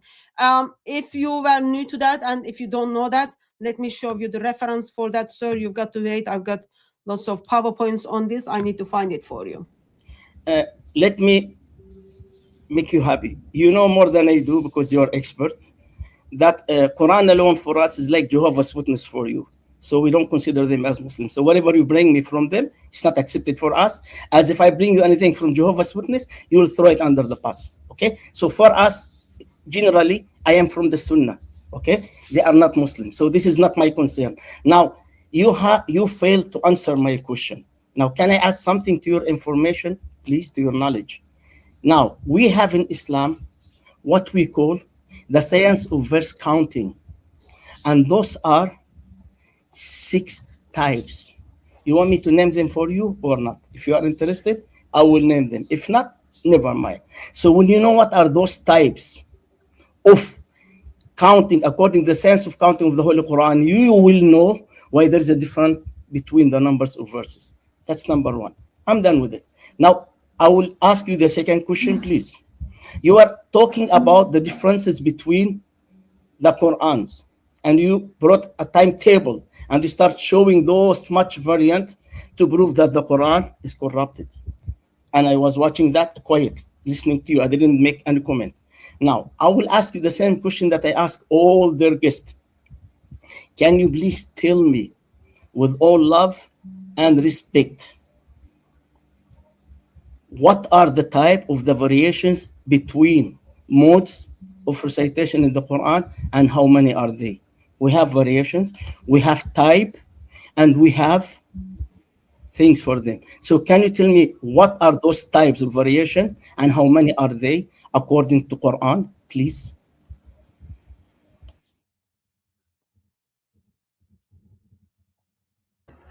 Miss Hatun, did you hear my question? Sir, you've got to hold yourself. You made a claim. You made a claim about Surah 9, verse. You are challenging my claim on Surah 9, verse 128 and 129. I'm just trying to get the reference for you. As I said, I've got lots of PowerPoints on this. I need to go through the PowerPoints and then get you the screenshot for this. So I don't care whether you identify Quran only Muslims as kafir or not kafir.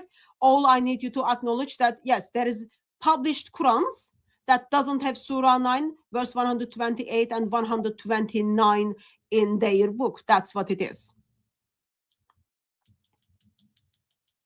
Miss Hatun, when I go to the judge, let's say that I am in the courtroom and you are the lawyer. Hold on, Aladdin. Can I please answer? Aladdin, hold on. Okay. Hold on. Before you make a statement, please. Okay, I will hold on. Okay. Even though I was trying to answer, and I will hold on. Let me make a comment, please. Let me make the comments, please. So this is not an examination hall whereby you come and be asking the guest there are types of, or you have types of variations in your Quran, in your Islam. You know the types. You don't come to ask her. State the type, make your point on the types, and let her respond. Okay? So you don't come and ask her and say, okay, we have 3 types, then what are the types? You make your claim, okay, Sister Hatun Tash, you made a claim concerning these variations, but in Islam, we have 3 types of variations. This variation, this variation, this variation, and this variation fall under this type. Then you explain, then she respond. So you don't come and ask. What you are doing is not, you are not asking question, please. So if you are going to repeat the same method again, then I will have no choice than to remove you. So it's better you rephrase your question and then make it a more engaging and interactive way, and point out the mistakes you said she made. Then give your own refutation, then let her respond. That's how we want it. Thank you. You can go on.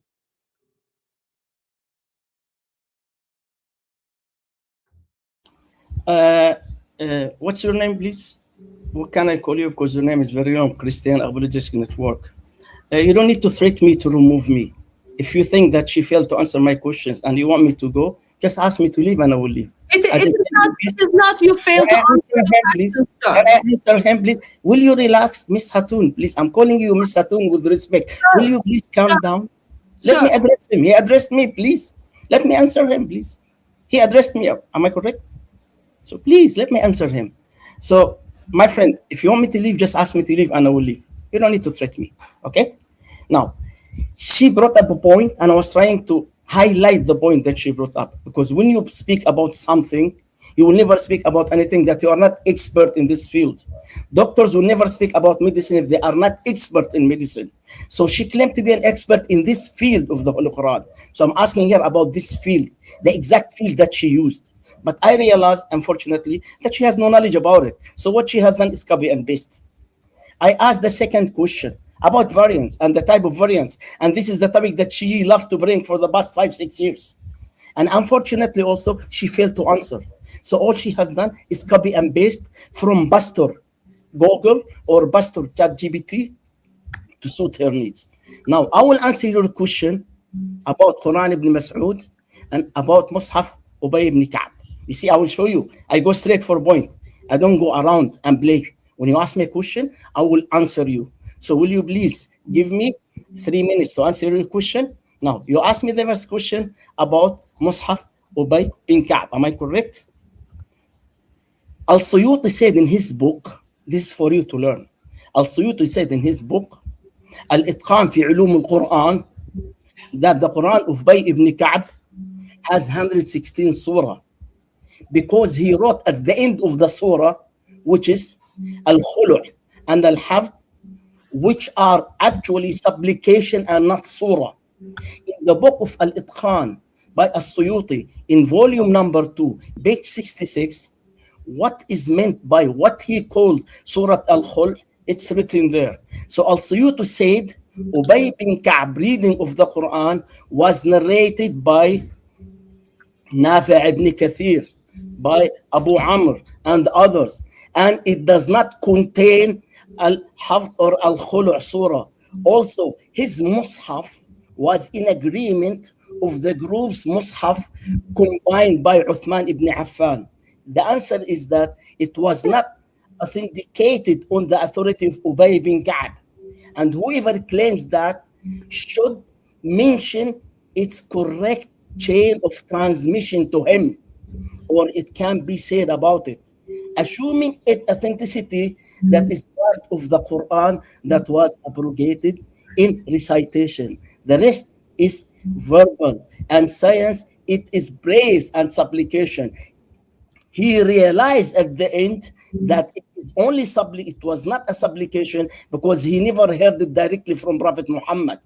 But when he heard it from his uncle and from the Sahaba, he realized that he was mistaken and he considered it as part of the Holy Quran. Therefore, what he did, he changed his mind and he agreed on what the group said with Uthman bin Affan.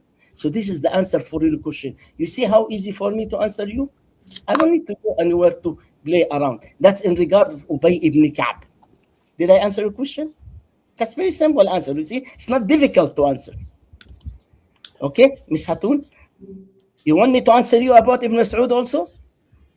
You want me to hear about Ibn Mas'ud or want to say something? Miss Hatun, I'm talking to you. I will mute myself. When you finish, I will answer the question about Ibn Mas'ud. Brother, would you be kind enough and then put my screen up?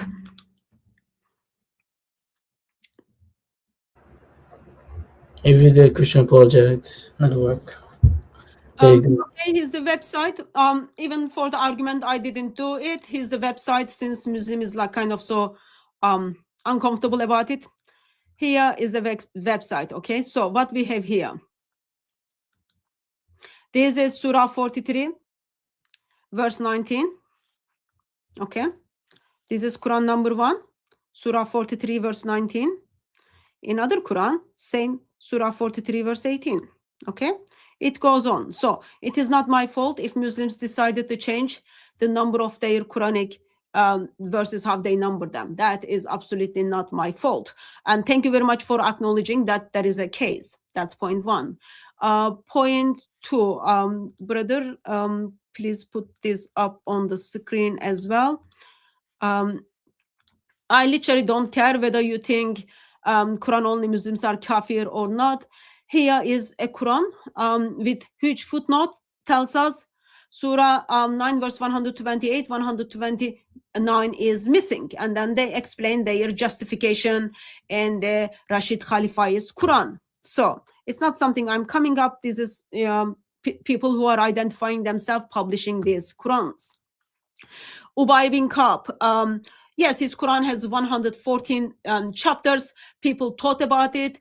That's not the point whether so question is, point is, Muslims did not know that was part of the Quran or not. That's, they are debating about it, and they didn't go with his Quran. So I am assuming with that you are simply acknowledging, yes, in early stages, we didn't figure out what is part of the Quran or not. You can read writings on, what is it? You can read the writings on Ubay bin Ka'b's Quran, and then simply tells you even what are those prayers that they couldn't make into the Quran. So those are very basics. I think someone who kind of claims that very well educated on the Quran, you already read that, you just choose to not tell us. So here Islamic tradition even goes further and then tells us what are those prayers are. So I'm still waiting to hear what are the things, I'm sorry, if you can put that on the screen. I'm still waiting to hear what are the things that I claimed they are not correct. Here's the examples that, what are those prayers? You might identify them, oh, they are just prayer, not part of the Quran. That might be your case. I don't care. All I'm pointing out is Ubay bin Ka'b, whom Muhammad says take the Quran from, he had 2 verses in his Quran and it didn't make into the Quran. You identify them today dua and then not in the Quran, then you have to explain why other duas are in the Quran. But that's not what I'm focusing. I love to hear the things that you accuse me to misrepresent. Give me the references, what I said. So far, I dealt with your first point, which I didn't even express as my point of Quran is not being preserved between Hafs and Warsh. I can make a case that there are over 1,000 variations between Hafs Quran and Warsh Quran. That shows Quran has been perfectly destroyed and corrupted, but that's not the focus of this live stream was. So please provide me the reasons or references. What I said needs to be corrected. Miss Hatun, the funny part, you know that you were exposed with respect and love, and you say, I don't care. So the answer came to you, but instead of refuting what I say, all you say, I don't care. I don't care. So saying, I don't care, prove your failure to refute the answer that I gave you. Because if you're capable to refute me, you will do. So when you didn't do that, this is a proof, with all due respect, I don't want to use this word that might offend you. I don't mean to be rude. That's ignorance, which is jahl, which is lack of knowledge in Islam. Can you be kind enough, sir? Can you be kind enough and then provide me? I'm not yet done. I'm not. Why did you mute? Why you speak over me? Let me. Don't panic. Don't panic. It's my turn to speak. I mute myself when you speak. Clarification question. Relax. Don't panic. It's my turn. Please don't panic, Miss Hatun. I want to ask a clarification question. You are panicking. No, I'm not yet done. I have clarification question to you, but I waited until you finish. I did not interrupt you. So please treat me the same way I treat you. Don't panic. I control myself. You control yourself. If you can't control yourself, tell me you cannot control yourself. I cannot control myself. Thank you. So I see it, honest. Question. So now, can I finish my point? No, let me ask a clarification question. Let me finish. I'm not yet done. You see, you are jumping to another point before. Sorry, the same point. Can I ask a clarification question? Things are not very Moderator, please. I think it's my turn to speak. Am I correct? Moderator, you want me to speak or let her speak? Wait, if it's based on the same topic. I'm talking in the same topic. I did not interrupt her. I did not speak. You know me very well. I always mute my mic when you speak as a sign of respect. I don't like to be rude, to interrupt you or cut you off in any way when I am talking with you in an academic way. So I hope that you treat me the same way. Don't cut me off. Let me make my point, then you have the time to speak as you want. As I listened to her for almost 5 minutes, I gave her an answer for her question, and all she said, I don't care. I told her those Quran alone are not Muslim for us, like Jehovah's Witness for you. She said, I don't care. So it's useless for me to talk to a person when you submit him the evidence, tell you I don't care, I throw it under the bus. An academic person will catch the point that I give and try to refute them. But saying I don't care prove nothing. With all due respect to you, if I go to the court of the law and the a lawyer will give me an evidence that the suspect is innocent, or I am the judge, a lawyer will give me the evidence the suspect is innocent, I don't care about your evidence, throw it under the bus. Doesn't make sense. So please either refute what I said or say you do not know. Now I answer. Aladdin,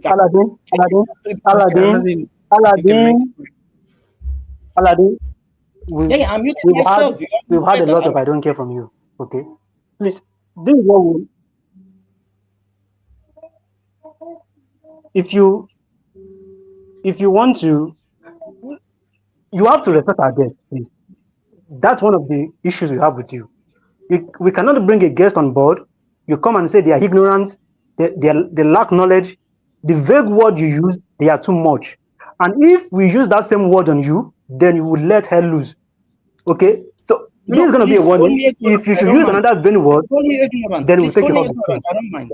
Call me ignorant. I don't mind. Please call me ignorant. I don't mind. With all due respect to you, ignorant doesn't mean that in Arabic language, ignorant comes from the word jahil, and jahil comes from the root word jahl, and jahl means a person who lacks knowledge. He's a person who seeks knowledge. So when you call someone as an ignorant, it's not an insult. Can you match the break? So I'm not insulting. Can you match the break? Can you match the break, please? Can you match the break? So I'm sorry. Now here is the thing. When you came on board, hold on, sir. When you came on board, you said Sister Hatun made some mistakes that are erroneous in her presentation. Can you please point out those mistakes she made from the presentation, please? Can you please point them out? Make your refutation and let her respond. So far, so good. You've not been able to point out those errors. Okay? Bring out those mistakes and refute her, then let her respond. If you don't have, then you can take the gentleman's bow and leave. So it's my turn to speak. Okay. Now I clarify to you, when I said ignorant doesn't mean an insult. If you want to call me ignorant, it's no problem. I am the most ignorant among all of you. It doesn't matter. Now, Miss Hatun, when you said that those verses were deleted and you showed me, this shows that you do not know. You know what is the difference between al-qira'at al-shadda wal-qira'at al-mutawatira? You know what does it mean in Islam? You know what is al-qira'at al-mutawatira and al-qira'at al-shadda according to the Holy Quran? Do you know what are they, Miss Hatun? Do you know what the definition for them? Miss Hatun, do you know what is the difference between al-qira'at al-shadda wal-qira'at al-mutawatira, please? I'm waiting for you to mute your mic so I can respond. Brother, put my screen on the stage, please. So, I want to know where is it in the Quran states, or where Muhammad himself states that Quran must be from Surah 1 to Surah 114. I want to get that reference. I'm waiting for that reference from now on. And I made a point on Ibn Khab's Quran. Here is the translation from Suyuti, which you brought it up. By Allah, they, the two were sent down, none other than from heaven. So Surah 115 and 116 is revealed by Allah. It is not in today's Quran. I would love to Muslim to respond to that. And I'm not sure why someone would ask about the mutawatir or not, because Hafs Quran is identified by scholars as not mutawatir. So please provide the things that you claim that I misrepresented, and then I'll deal with them, sir. I don't play, I know I already picked up that you are playing with the words and jumping around and stating things I didn't even bring it up. You are bringing those emotions in. But if you want to move forward, please first give me reference from the month of Muhammad or from the Quran tells us that Quran is supposed to be 114 chapters from Surah 1 to Surah 114 with 6,236 verses, and then deal with Anas says that Surah 115 and 116 was sent down by Allah. Thank you. First of all, Miss Hatun, I'm not so emotional. I am having a big smile and I'm talking with intellect. When you said don't be emotional, no, relax. I don't know why you're hitting yourself. I'm sorry if I offended you. I don't want to make you mad. Please relax. I don't want you to panic, please. I'm talking to you with respect and intellect. Now, in regard of Mus'haf, it's not Quran. First of all, you keep saying Quran, Ubay ibn Ka'b. It's not Quran. It is Mus'haf. So you should know. I'm happy that I make you smile. I don't make you cry. This makes me happy. I really enjoy it. When I see you laughing, that makes me happy. Alhamdulillah. So I'm not making you angry. Very good for me. I love it. Now, as I told them several times, there is nothing called as Quran Ubay ibn Ka'b or Quran ibn Mas'ud. There is something called as Mus'haf, Suhuf. So you should know what is the difference between Suhuf and Quran. Suhuf is the materials that they used to write the Quran on. So what they had in their hand, this is Suhuf. Singular of the word, I mean, it's Masahif, Suhuf. It's not Quran. Quran is the word that was written in those materials, which we call Suhuf. So it is Mus'haf ibn Mas'ud and Mus'haf Ubay ibn Ka'b. It's not Quran. No Islamic source says that. Number one. Number two, what you showed on the screen, I was trying to answer you, but you failed to answer me. I asked you, what is the difference between Al-Qura'at al-Shadda, Al-Qura'at al-Mutawatira? You didn't know anything about it. And you were not able even to understand what I was saying, because that would answer your question. Now, Al-Qura'at al-Mutawatira, that means those are the recitation that been attributed to Prophet Muhammad from his companions until our time. And it was authenticated by all companions that's attributed to Prophet Muhammad. We call this are the Al-Mutawatira. We have what we call Al-Qira'at al-Shadda, which you use sometimes in speakers' corners, and unfortunately they cannot catch you. Al-Qira'at al-Shadda, which we call as rejected. And those rejected were not attributed to Prophet Muhammad, because in the middle of the chain of narration, there is some errors. There are some people who are not identified and accepted as those who memorize the Quran. So we call it as rejected. So what you are quoting, rejected, not authenticated qira'at. That's number two. Number three, you spoke about Mus'haf Ubay ibn Ka'b. I gave you the answer, but you deny it and you say, I don't care. So I'm done with it. At least I answer you. Now the second point I will bring you. You were saying, you quote Abu al-Asmar. And you said that Abu al-Asmar, you said, it's recorded, Abu al-Asmar, okay, Al-Hajjaj ordered them to scratch in the manuscript and change in the manuscript of Uthman ibn Affan. Did you say that? Abu al-Asmar al-Hajjaj ordered them to scratch from the manuscript and change in the manuscript of Uthman of Affan. Did you say that? Yes or no, please? Okay, I believe it's my turn since he muted himself. Did you say that? I want to make sure that I heard you correctly. Did you say that Abu al-Hajjaj, Abu al-Asmar ordered them to scratch from the transcriptions of or manuscript of Uthman and he changed in it? Did you say that? Correct me, yes or no, please. So I will make my point. Can you answer me, please? I'm asking you a question, so I will make my point. Sir, I don't play your games. You were no, I'm asking you about your... that I was speaking, now you are... Miss Hatun. I write notes. They know me. This is notes of what you said. I write notes of what you're saying. So I'm asking you what you made a mistake. I'm telling you, I want to show you where you did not say the truth. So I'm asking you, did we say that? You said Abu al-Asmar, Al-Hajjaj Abu al-Asmar, ordered them to scratch from the manuscript of Uthman and he changed in it. Did you say that? Please tell me yes or no. So I'll make my point. I show you what you were mistaken and I will pass you the mic. Okay. Just answer Make your point. Since you write notes, you can make your points based on what you hear she said, and then you can make your point from there, and she'll respond. You see, I'm trying to make my point here. I'm asking her what she said. I want to make sure that what I heard her is correct or not. She said, Al-Hajjaj, she said, not me, Abul Asmar ordered them to scratch on the manuscript of Uthman and change of it. Did she say that or not? I wanna make sure that I heard her correctly. I don't want to be unjust to her. Did she say that, please? You can make your point from there. No. Let her answer me. Because if she didn't say that, there is no point for my point. I want to make sure. Did she say that, please? She answered me, yes or no. I have notes, you know me, and I write what she said. So, Miss Hatun, will you please be kind enough to answer my question? Did you say Abu Asmar al-Hajjaj, yes or no? Please.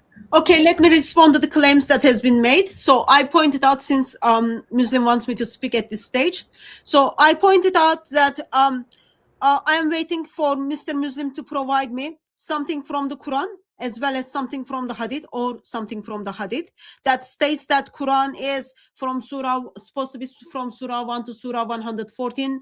I love to get that verse. I pointed out that according to Suyuti, Ubay bin Khab's, those two verses, two chapters, 115, 116, was sent down from heaven.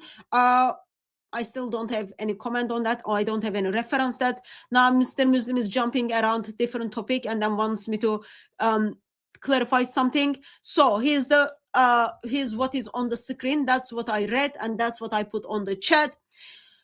Ali bin Asma, the grandfather of Abu al-Asma, used to erase the Musaf copies that differ from the codices of the caliphs, especially the codices of Uthman, by the order of Al-Hajjaj. So according to Muslims, yes, that's what Muslims are doing. And one of the things it's helpful for us to remember, Muslims are saying, okay, those Qurans are being rejected. Those Qurans are being rejected. They all unrejected ones all goes to Muhammad. I am sure Mr. Muslim saw the earliest manuscripts from Topkapı to Cairo to Tashkent, and he is very much aware none of those manuscripts has this junk of names at the beginning to say here's the Quran that goes to Muhammad. I already pointed out Muslims intentionally lied about their copies of the Quran and then attribute them to Uthman. That was already done by Muslims. So stating they were rejected by whom? Your prophet never even seen them. So thank you very much for agreeing that Quran has this history. I'm not playing with the word, sir. Quran has this history, and some of the history of the Quran is man override the very sayings of Muhammad as well as the very word of Allah. Thank you very much for pointing that out. As I expressed, in case anyone forgot, according to Muslims, the Hafs Quran that Muslims are reciting all around the world, very big chunk of the world, is not mutawatir.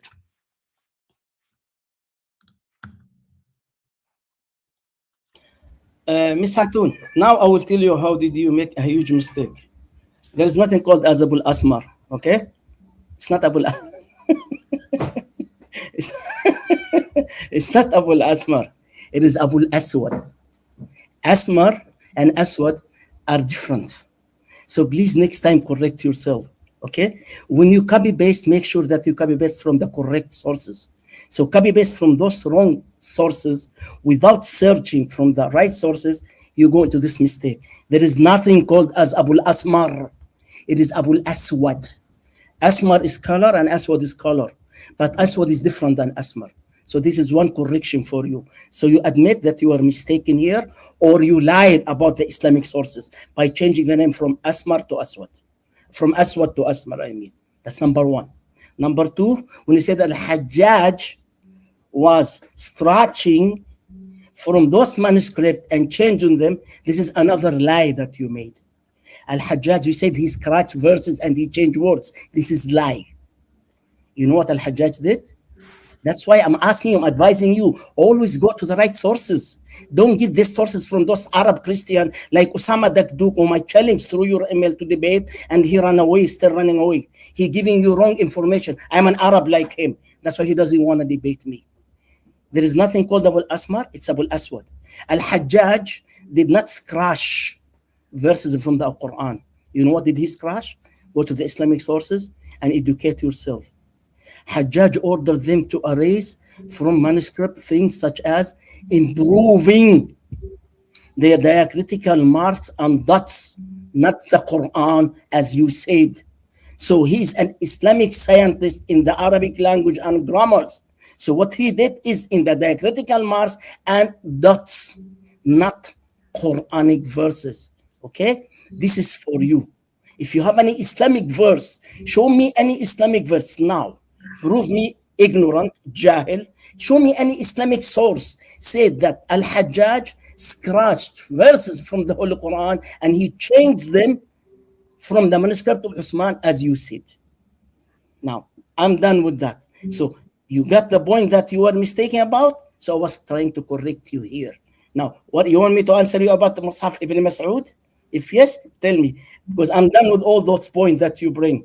You accept the answer or not, it's up to you. Throw it under the bus, as we said. You don't care, I don't care as well. Okay? I don't care. But I'm answering your claims. You are the one who refused my answers. Now, you want me to answer you about what you call Quran Ibn Mas'ud, and I corrected you. It's not Quran, it's Mus'haf. If you want me to answer you, ask me the question, and I will answer you, inshallah. I'll pass you the mic. I find it strange that my questions are still not being answered, and you can play with the words as much as you want, sir. I put the reference on the screen for you to look at with your both eyes to see it. According to those references written by Muslims, it states used to erase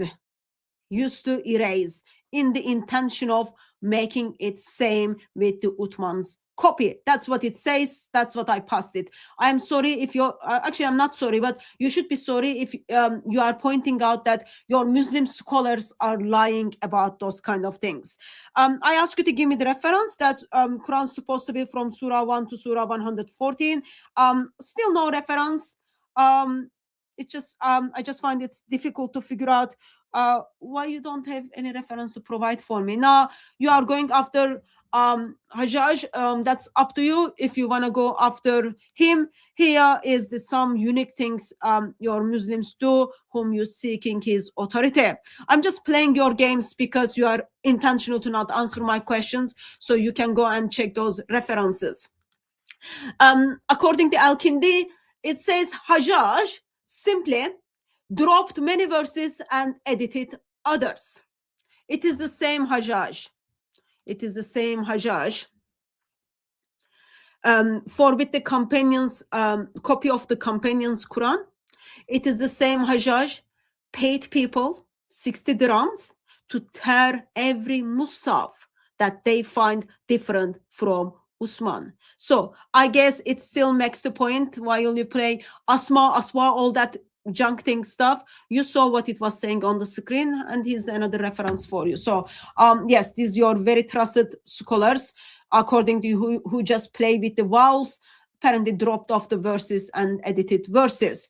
So at this stage, I become more convinced that you do not believe the Quran Muslims are reading in their hands and reciting all around the world is very word of Allah, perfectly preserved dot by dot, letter by letter, sound by sound. That's the conclusion I got from your statements.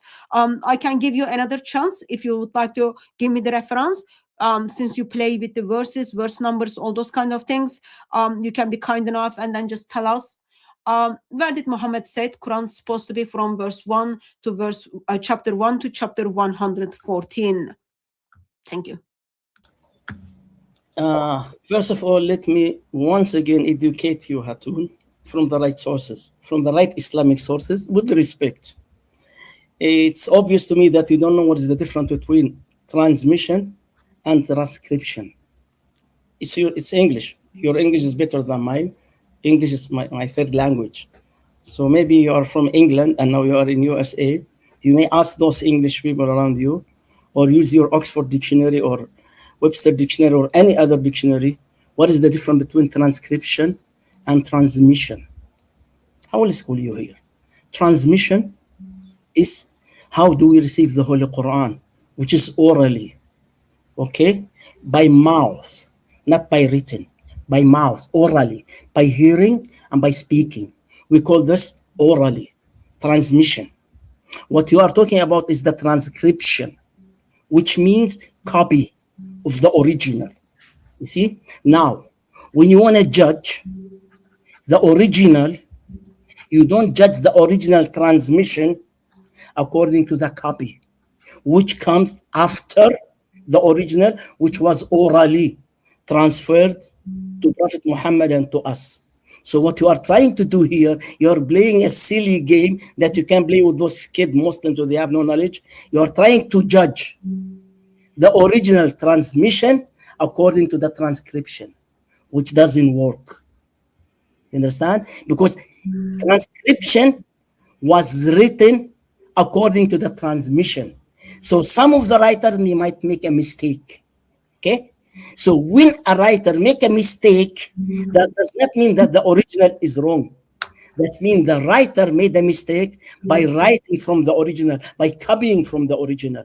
So don't come and copy or play this game to me. Or I will use your own logic with you, and I will tell you very, very, very simple. Bring me the Bible transcriptions, manuscript, which I'm aware of. I can show you. And they are all different from one another, and they all contradict each other's, and they are more, and by box, 73 books, 66 books, 82 books, blah, blah, blah. So according to your logic, your book is corrupted. Thank you very much. I'm using your own logic with you. Now, what else did you bring? You want me to bring you the other point? You want me to answer you about Mus'haf Ibn Mas'ud? But unfortunately, you refuse to admit and say, sorry, Mr. Muslim, Mr. Aladdin, I was mistaken that I said Asmar. It is not Asmar, it is Aswad. So at least should be honest and say that. Now, give me your best shot, Hatun. Are you asking me to bring you an evidence that the Quran, 114 chapter, during the time of Prophet Muhammad, where you brought a while ago, Ma'arakat al-Yamama, and you lie about them. You said when Zayd bin Thabit was looking for those who memorized Quran, they were not available. There is nothing in the Islamic history said they were not available. You insert this word to the hadith. You lied about the hadith. Okay? Hadith doesn't say they were not available. And you even didn't read the end of the hadith, because the end of the hadith refutes your claim. So what you have done, you've read part of the hadith, text out of context to suit your needs. But the answer for your claim is in the end of the hadith. You are talking about the number of chapters. When they collected the Quran, when Abu Bakr, Umar and Uthman and the Sahaba met together after the death of Prophet Muhammad, they will all know that the Quran is 114. If the Quran was not 114, as you lie a while ago, during the time of Prophet Muhammad and after his death, best enemy of Islam, who the language of the Quran was their mother tongue, Abu Jahl, Sayyidina al-Kadhab, Al-Walid ibn Mughira, those were the best enemy of Prophet Muhammad, including Uncle Abu Lahab. So if there was a mistake, as you claim, that was the best time for those people who speak the language of the Holy Quran to come to Muslims and tell them you lie. Your Quran is not 114, it's 116. Because Ubay ibn Ka'ab says this and Ibn Mas'ud said that. But nobody used it because it's not true, it's false. That was the best time for them to prove it. Now I challenge you to give me any Islamic true sources aside from Ibn Mas'ud and Ubay ibn Ka'ab, which I answered. Authenticate sources says clearly that the Quran has more than 114 chapters. I challenge you. Give me an Islamic source now. Muslims say Quran has more than one. Don't give, you know what you are giving me? You are giving me one PDF file that you created and you show it to me. It doesn't work with me. I always go to Islamic sources, okay? Now, my question for you, Miss Hatun, will you be kind enough to give me any Islamic sources, authentic Islamic sources, that we Muslim have 116 chapter, not 114? Can you do that, please? They acknowledge and said, yes, we have 2 more chapters. Will you be kind enough to show me that? I answered your question. Now my challenge for you is to answer my question. Give me the Islamic sources. I'll mute my. Thank you for not interrupting me and not panicking. I appreciate that. I'll mute myself. So clearly, we don't have any reference that Quran is from Surah 1, according to Muhammad, supposed to be from Surah 1 to Surah 114. Last time when I checked, after I asked that question, it was 56 past. It is 15 past now, and no reference came. And so that's such a shame that Muslims are defending something Muhammad didn't even mention anything. I already brought up Islamic sources. It wasn't me who sit down and then wrote it. It wasn't the critics of Muslims who wrote it down. I brought up Suyuti. In his book, he tells us that Ubay bin Ka'b's, it's been stated in that book, Suyuti book, that Anas states that those 2 chapters were sent down from heaven. It is amazing to see that Muslims are picking and choosing things as they are pick and choose. They discredit one of the most reliable Muslims in Islamic history. I am not surprised by that. That's absolutely fine if that's what you want to do. I just wanted to bring these Muslim sources to your attention. So you can choose and pick if that's what you want. Thank you very much for confirming that, yeah, there were mistakes are made, so people are correcting. And that's therefore there is no mistakes in original one. That's such a interestingly stupid thing to say. In a sense, there is no original. People who memorized the original, so-called original, died in the battles. People, your Muslim brothers and your Muslim sisters, wrote it in their books to say, this chapter is missing, this verse is missing, sheep came and then eat it, it's not in the Quran. Oh, I am afraid that people are going to walk out of Islam because they cannot find these verses. That's what your Muslim brothers and your Muslim sisters are saying from within first decades of Islam. I brought up Al-Hajjaj, you brought it up.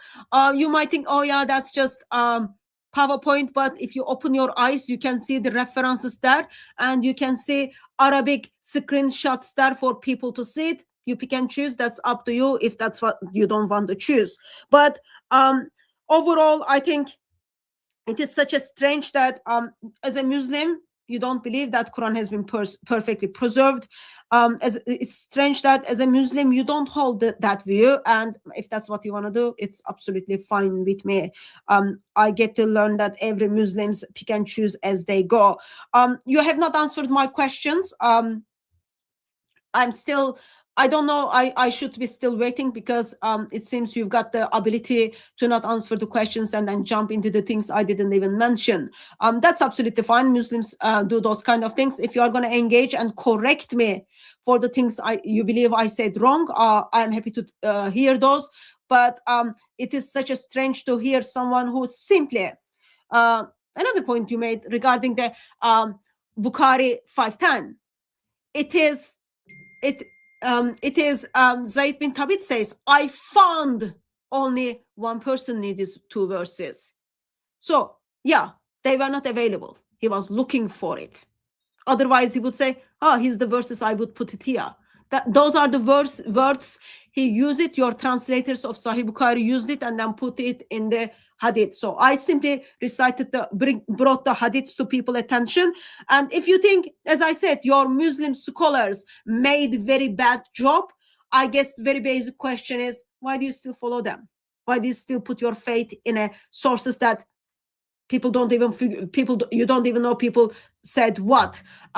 Maybe this will be the good opportunity for you to point out where is this original Quran that has no mistakes in it. You talked about, oh, Quran is oral tradition, all those kind of things.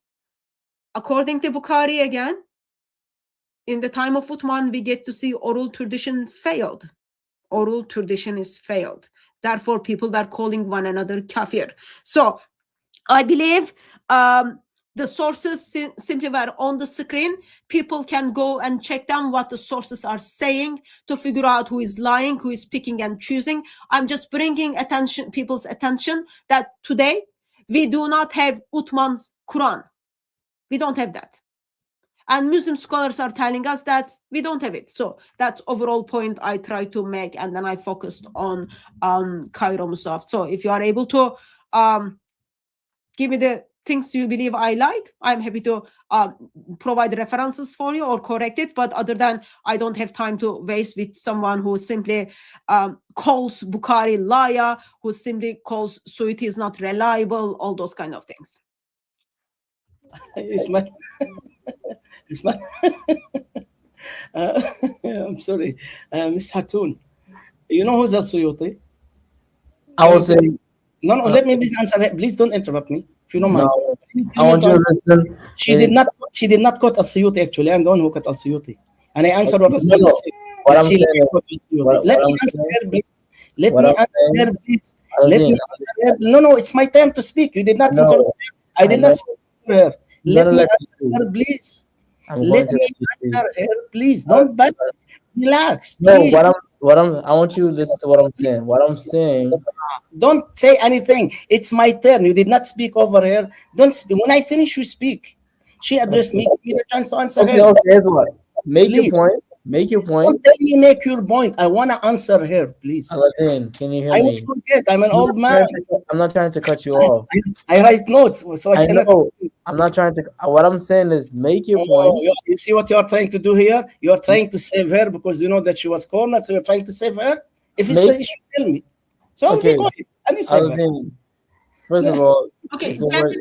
sorry, Answer her, please. He's jumping to save you. Let gentlemen, me speak. gentlemen, can you please put my screen, my No, it's my turn to speak. No, not your screen. No, It's my turn. I'm going to let you speak. It's my turn. No. It's my turn. I did not speak. Don't speak over me, please. Don't panic. It's my turn. Please. No. If she will speak, I'll say, oh, it's my turn. No. It is my turn to speak. That's unfair. Okay, It is my turn to speak, please. It is unfair. 195. Mr. Moderator, it's my turn Ooh. to speak. I'm having everyone, can we 1 my second? picture. It is my turn. 1 to speak. second, everyone. Let me speak, This is- please. It's my turn, please. Let me respond to her. What I'm Can I saying, please? It's what I'm- my turn, please. Don't say anything. Why you speak over me? yeah, If you want because her to speak, thank you so much. So what I'm saying, you muted me. If you mute me one more time, I'm out. well, the If door is you open. Okay, 1 second, everyone. 1 second. no, everyone. it's my turn. Uh, Why did you mute me? That was so rude of the moderator to mute me. He knows that she was I don't- cornered, so he I don't muted know. me for no reason. The moderator's job. 1 second, guys. Now another person jump into the conversation. Why is that? Now three are jumping to save you. Can I? No. I'm here for her. All of you know that I am here for Hatun. Aladdin, I've been waiting for this for Aladdin, you will get to make your point, please. No, 1 second. will you please be quiet? It's my turn. Nobody interrupt her. Let me make my point. Please. Please, everybody be quiet. Why you are panicking? I don't know why all of you are panicking all of the sudden. Okay, we're gonna say this. Three against me alone. I'm only one Yeah. old man. You are all young. Aldin, here's what I'm saying. Make your point. Make your point, and then Aladdin. Make my point. Let me speak, please. No. Hold on. Make your point. What you said, and then Hatun Tash will respond to you because it's over 2 hours, and then we'll make a She will closing. not respond to me. I will respond to her. She made the point, and I'm trying to respond. It's not she will Okay, respond. respond. What I'm telling you is, I'm warning you that. Relax. I'm telling you that we're over 2 You need hours some now. water? I have some cold You ice know that water. already. It's very Aldin, hungry now. I'm telling you that we're over 2 hours, and you know that already. So Mhm. make your statement, and then Hatun will respond, and then we'll close it off. That's what I'm saying. Go ahead, Aldin. I love cold water actually. Wow. It's very hot here. It's 33 degrees and it's 1:30 a.m. Much humid, but I Make your enjoy. point, Aldin. Make your point. Miss Hatun, I am sorry to say that you are lying again. You did not bring Al-Suyuti. It is me who brought As-Suyuti, not you. I asked you who's As-Suyuti. You don't know anything about As-Suyuti.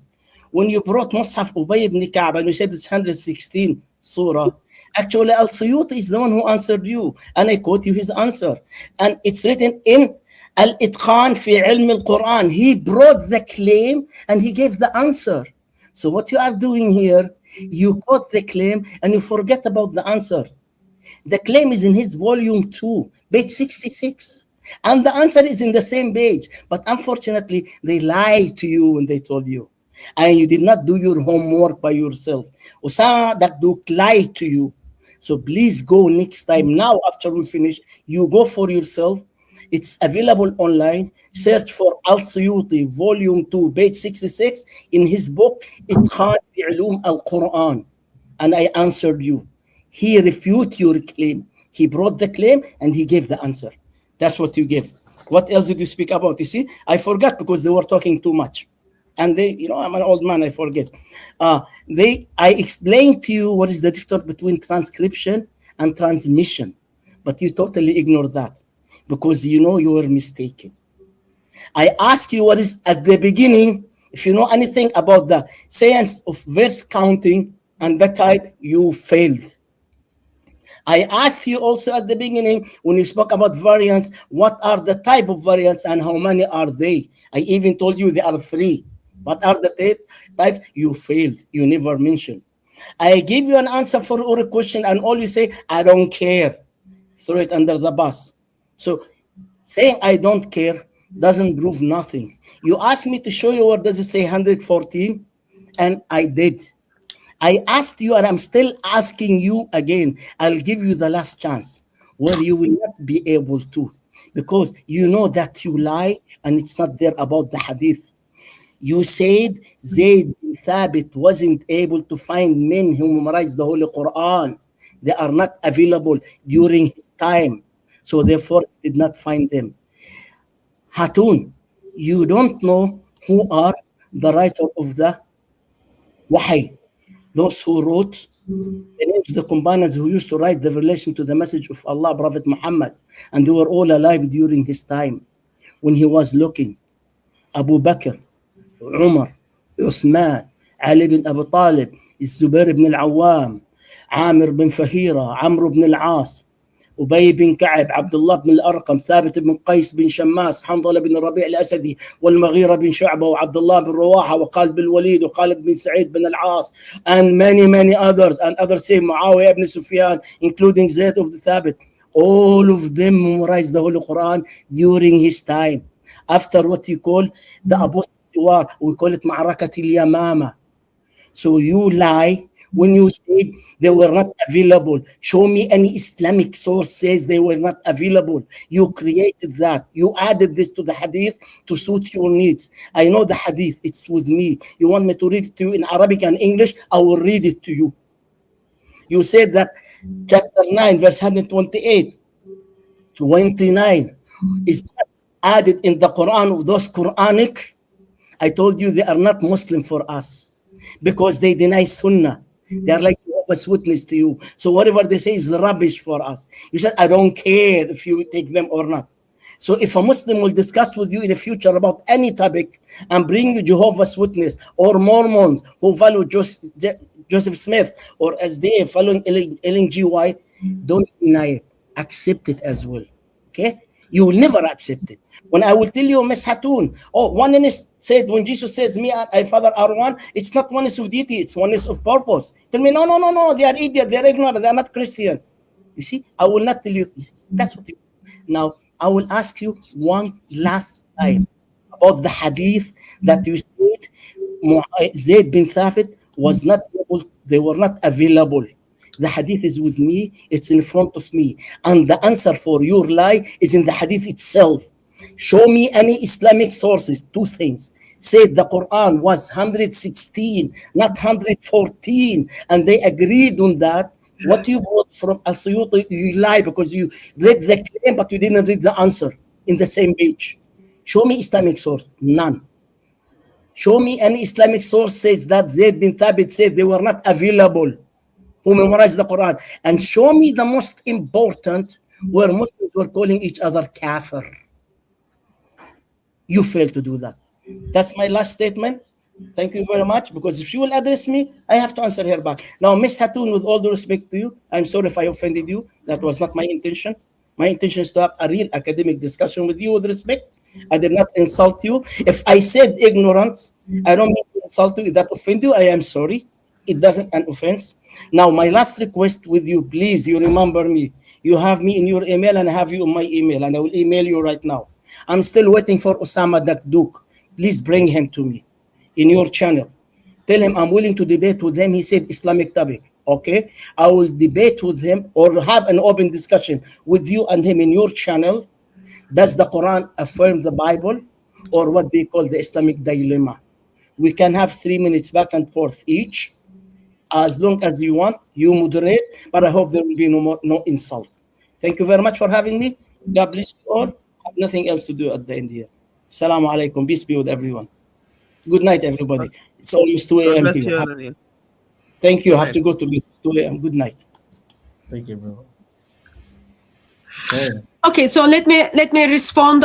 It is such a strange that he made a comment and he didn't want to stay for the answer. Everything I said in this live stream, I don't recall if I brought up when it comes to preservation of the Quran in the according to tradition. I don't remember if I brought up any critic of Islam. They were all from Muslim sources. Here, Al-Suyuti, first he said, he was the one who brought up Al-Suyuti, and then later tells me, well, I didn't read the rest of it. Al-Suyuti, volume 8, 695. Okay? Al-Suyuti tells us what are those 2 chapters of Ubay bin Ka'b. And then it goes, and then it says, Anas said, by Allah, they were sent down none other than heaven. Okay? So he's identifying those as something come from heaven. Who is saying that? Not critics of Islam, but Al-Suyuti, a Muslim scholar. And I don't think it should be my concern when Muslims, individuals who are identifying themselves as Muslim, gets rid of the certain Quranic verses and then says, here's the reason I am getting rid of this, because it was found only by one person. So therefore, they are not going to put that on their scripture, on their Quran, if that's what they want. You can simply dismiss them as they are not Muslims, but that doesn't change the fact, because that doesn't change the fact they are rejecting 2 verses in Surah 9. And one of the reasons actually they talk about in different sources is because it kind of gives wrong attributes to the Prophet. So that's another point. Okay, let me stop this and then put this on the screen. This is in the intention of those of you who are curious that whether I was misrepresenting something or not. So if brother, would you be able to put it on the screen for me? So if the person who put together Sahih Bukhari, okay, this is Bukhari 509 with the first completion of the Quran. So here's the part. It says, until I find the last verse. When someone says until I find the last verse, what does that means? Oh, those verses were just hanging around me and I didn't know where they were. He talks about he was looking for them. He was looking for the Quran. And then he says, until I find the last verse, that is in Bukhari, first completion of the Hadith. So, as I said, it's absolutely up to Muslims whether they choose Islamic sources, they reject or they don't reject. But that doesn't change the fact that Muslims are talking about this kind of things. Muslims recorded this in their history. It's not I kind of went and find out. I simply read what the Islamic sources are saying, and then I brought up questions regarding what it says. Uh, I wanted to know where those original verse. He talked about transmission and translations are different.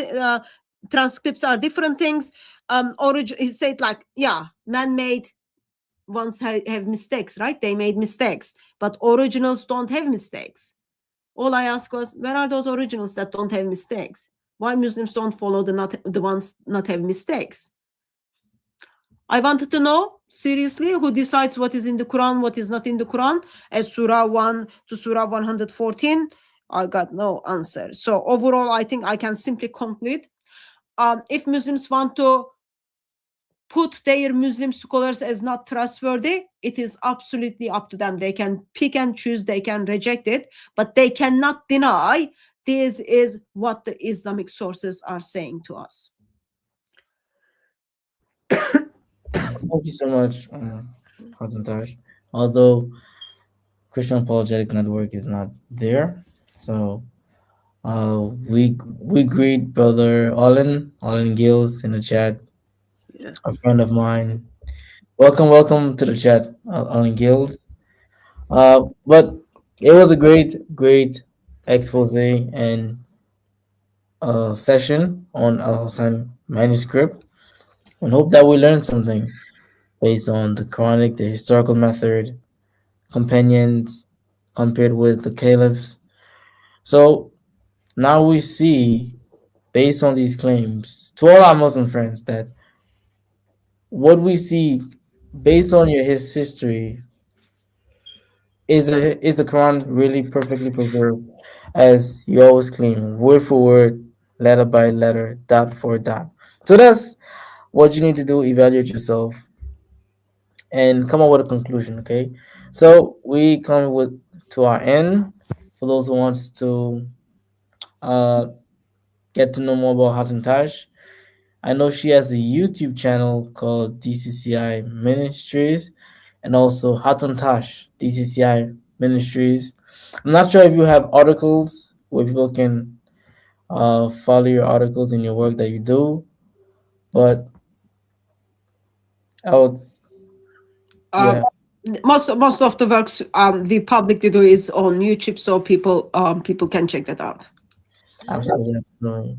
Okay, so you can follow on YouTube DCCI Ministries, and you will see a lot of her works, debates, and her sessions. Okay, so Christian Paul is not here, so Harun Taj, it was a pleasure to meet you, and I'll message For you having- again, and I'll see you again next month. Well, April, hopefully, God's willing.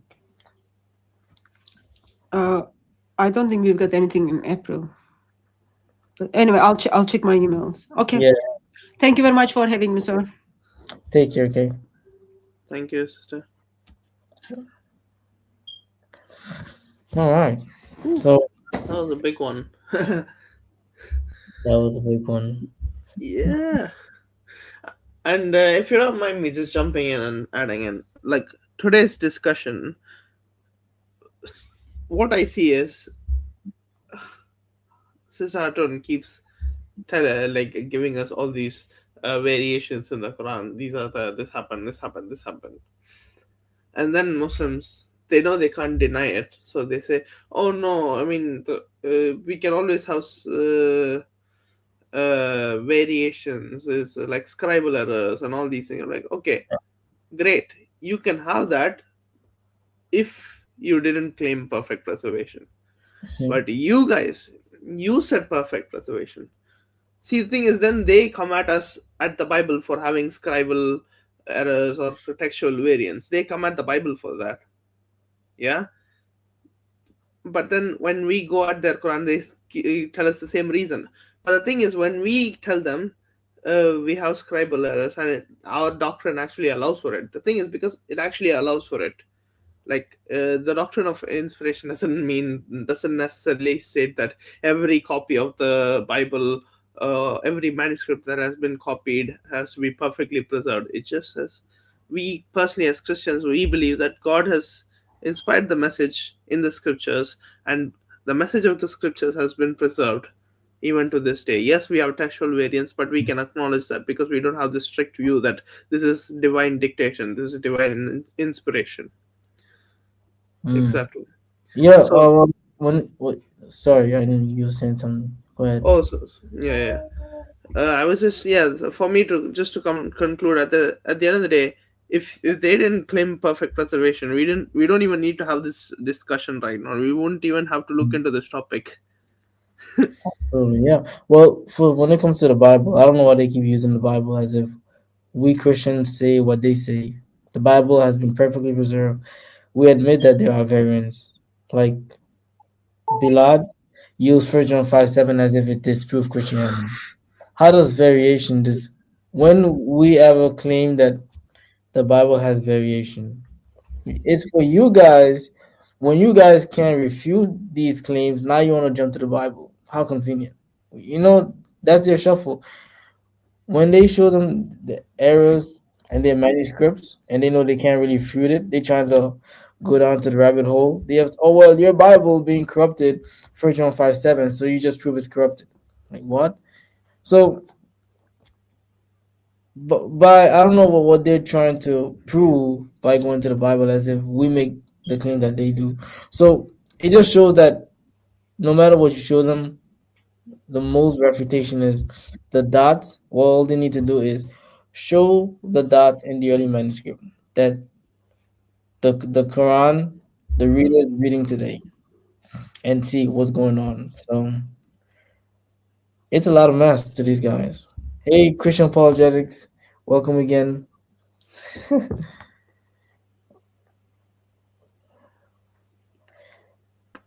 Let's see. Oh, He's gone. He's gone. Brothers, brothers. No. Welcome again, Chris Olin.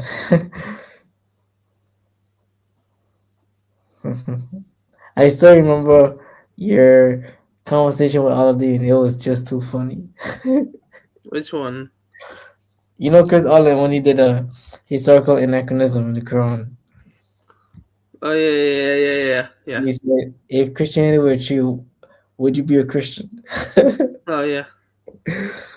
uh, No, I mean, like, if Jesus came to you, no, you're like, no, I will call him you Antichrist. no, you calling him Uh, antichrist? Interesting. You know, the antichrist in Islam. Why don't you call someone anti-Muhammad? They call someone. So you see that they're plagiarized Christian mhm. terminology, especially from Paul, because Paul mostly used these words against false teachers. But yet they're going against Paul. Yeah, I mean, at this point, you might as well call him Mahdi instead of Antichrist.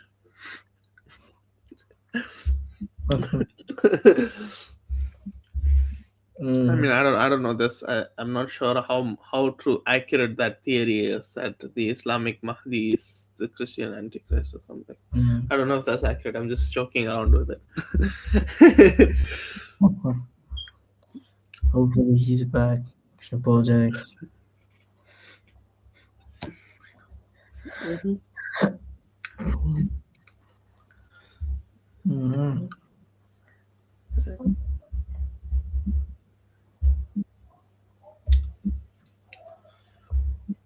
How did you feel about this whole presentation? Yeah, yeah, today was pretty good.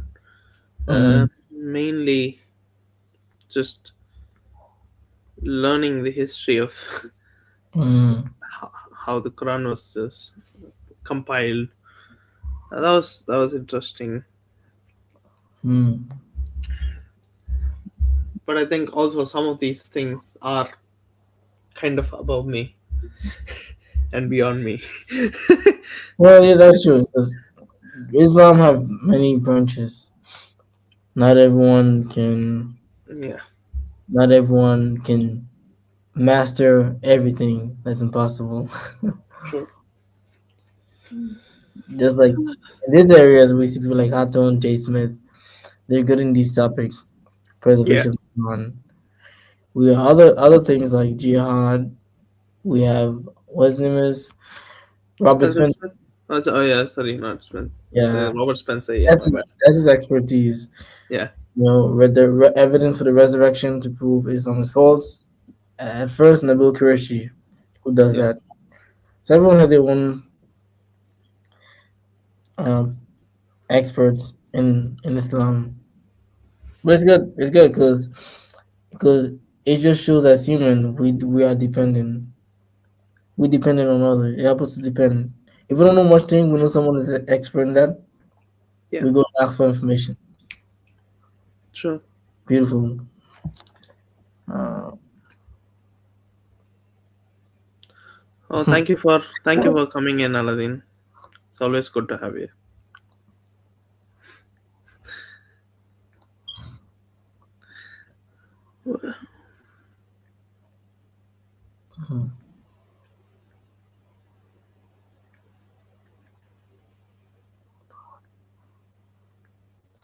if anything, oh, Oh, there there we you go. go. We're done, Christian Hello. subjects. How are you?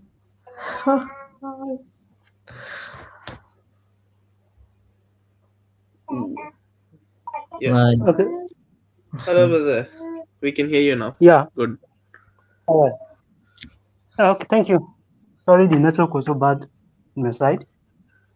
So to round it all up, for me, I think the climax of this presentation and session was the fact that Mr. Hatun proved beyond every reasonable doubt that the Quran isn't perfectly preserved.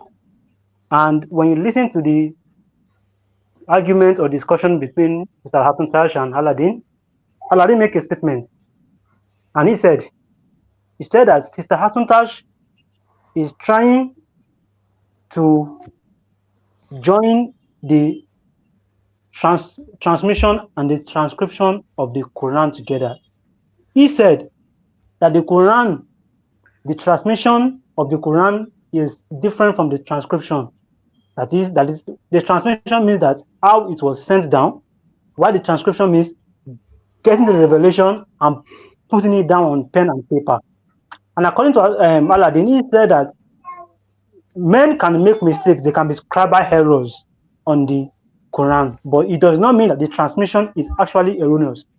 And what Aladdin just unconsciously did at that point was that he proved that the Quran isn't perfectly preserved, because our argument as Christians, we are not arguing against the transmission, or I mean how Muhammad received the revelation. That's not our business. Our business is Our argument is, when Muhammad received this revelation, how was the transcription of this revelation? Was it perfectly preserved from the time Muhammad himself received it up to this time? And Aladdin said there can be that there is scribal errors, which means that the Quran isn't perfectly preserved, because from the evidences that Sister Hatun Tash shows, Aladdin himself cannot refute the fact or cannot deny the fact that the Quran isn't is I mean that cannot dispute the fact that there isn't scribal errors and mistakes and erosion and correction in there, which he believed that the transcription process of the Quran is actually very, very flawed. And that is our argument, which proves that the Quran isn't perfectly preserved. And when you look at the Al-hussein manuscript that Sister Hatun Tash is brought up today, we saw that this manuscript had lots of variants and there were lots of corrections being made, which shows that it isn't perfectly preserved, the preservation of the Quran. And thank you, Aladdin, for proving to the whole world and to everyone that the Quran is nowhere perfectly preserved. We also agree. The same thing we hold dear in our Christian theology is that we believe that the autograph and the inspiration of the Holy Spirit is perfect. But when copies were made, there were some mistakes.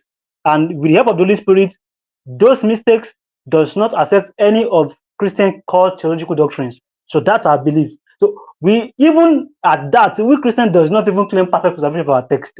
Not to talk of your text, that there are clearly erasures, there are clearly corrections, there are clearly man-made errors, there are clearly verses eaten by goats. So does this look like a perfectly preserved text, Of course not. So the preservation of the Quran isn't perfectly preserved, and Allah then accepts that fact and unconsciously.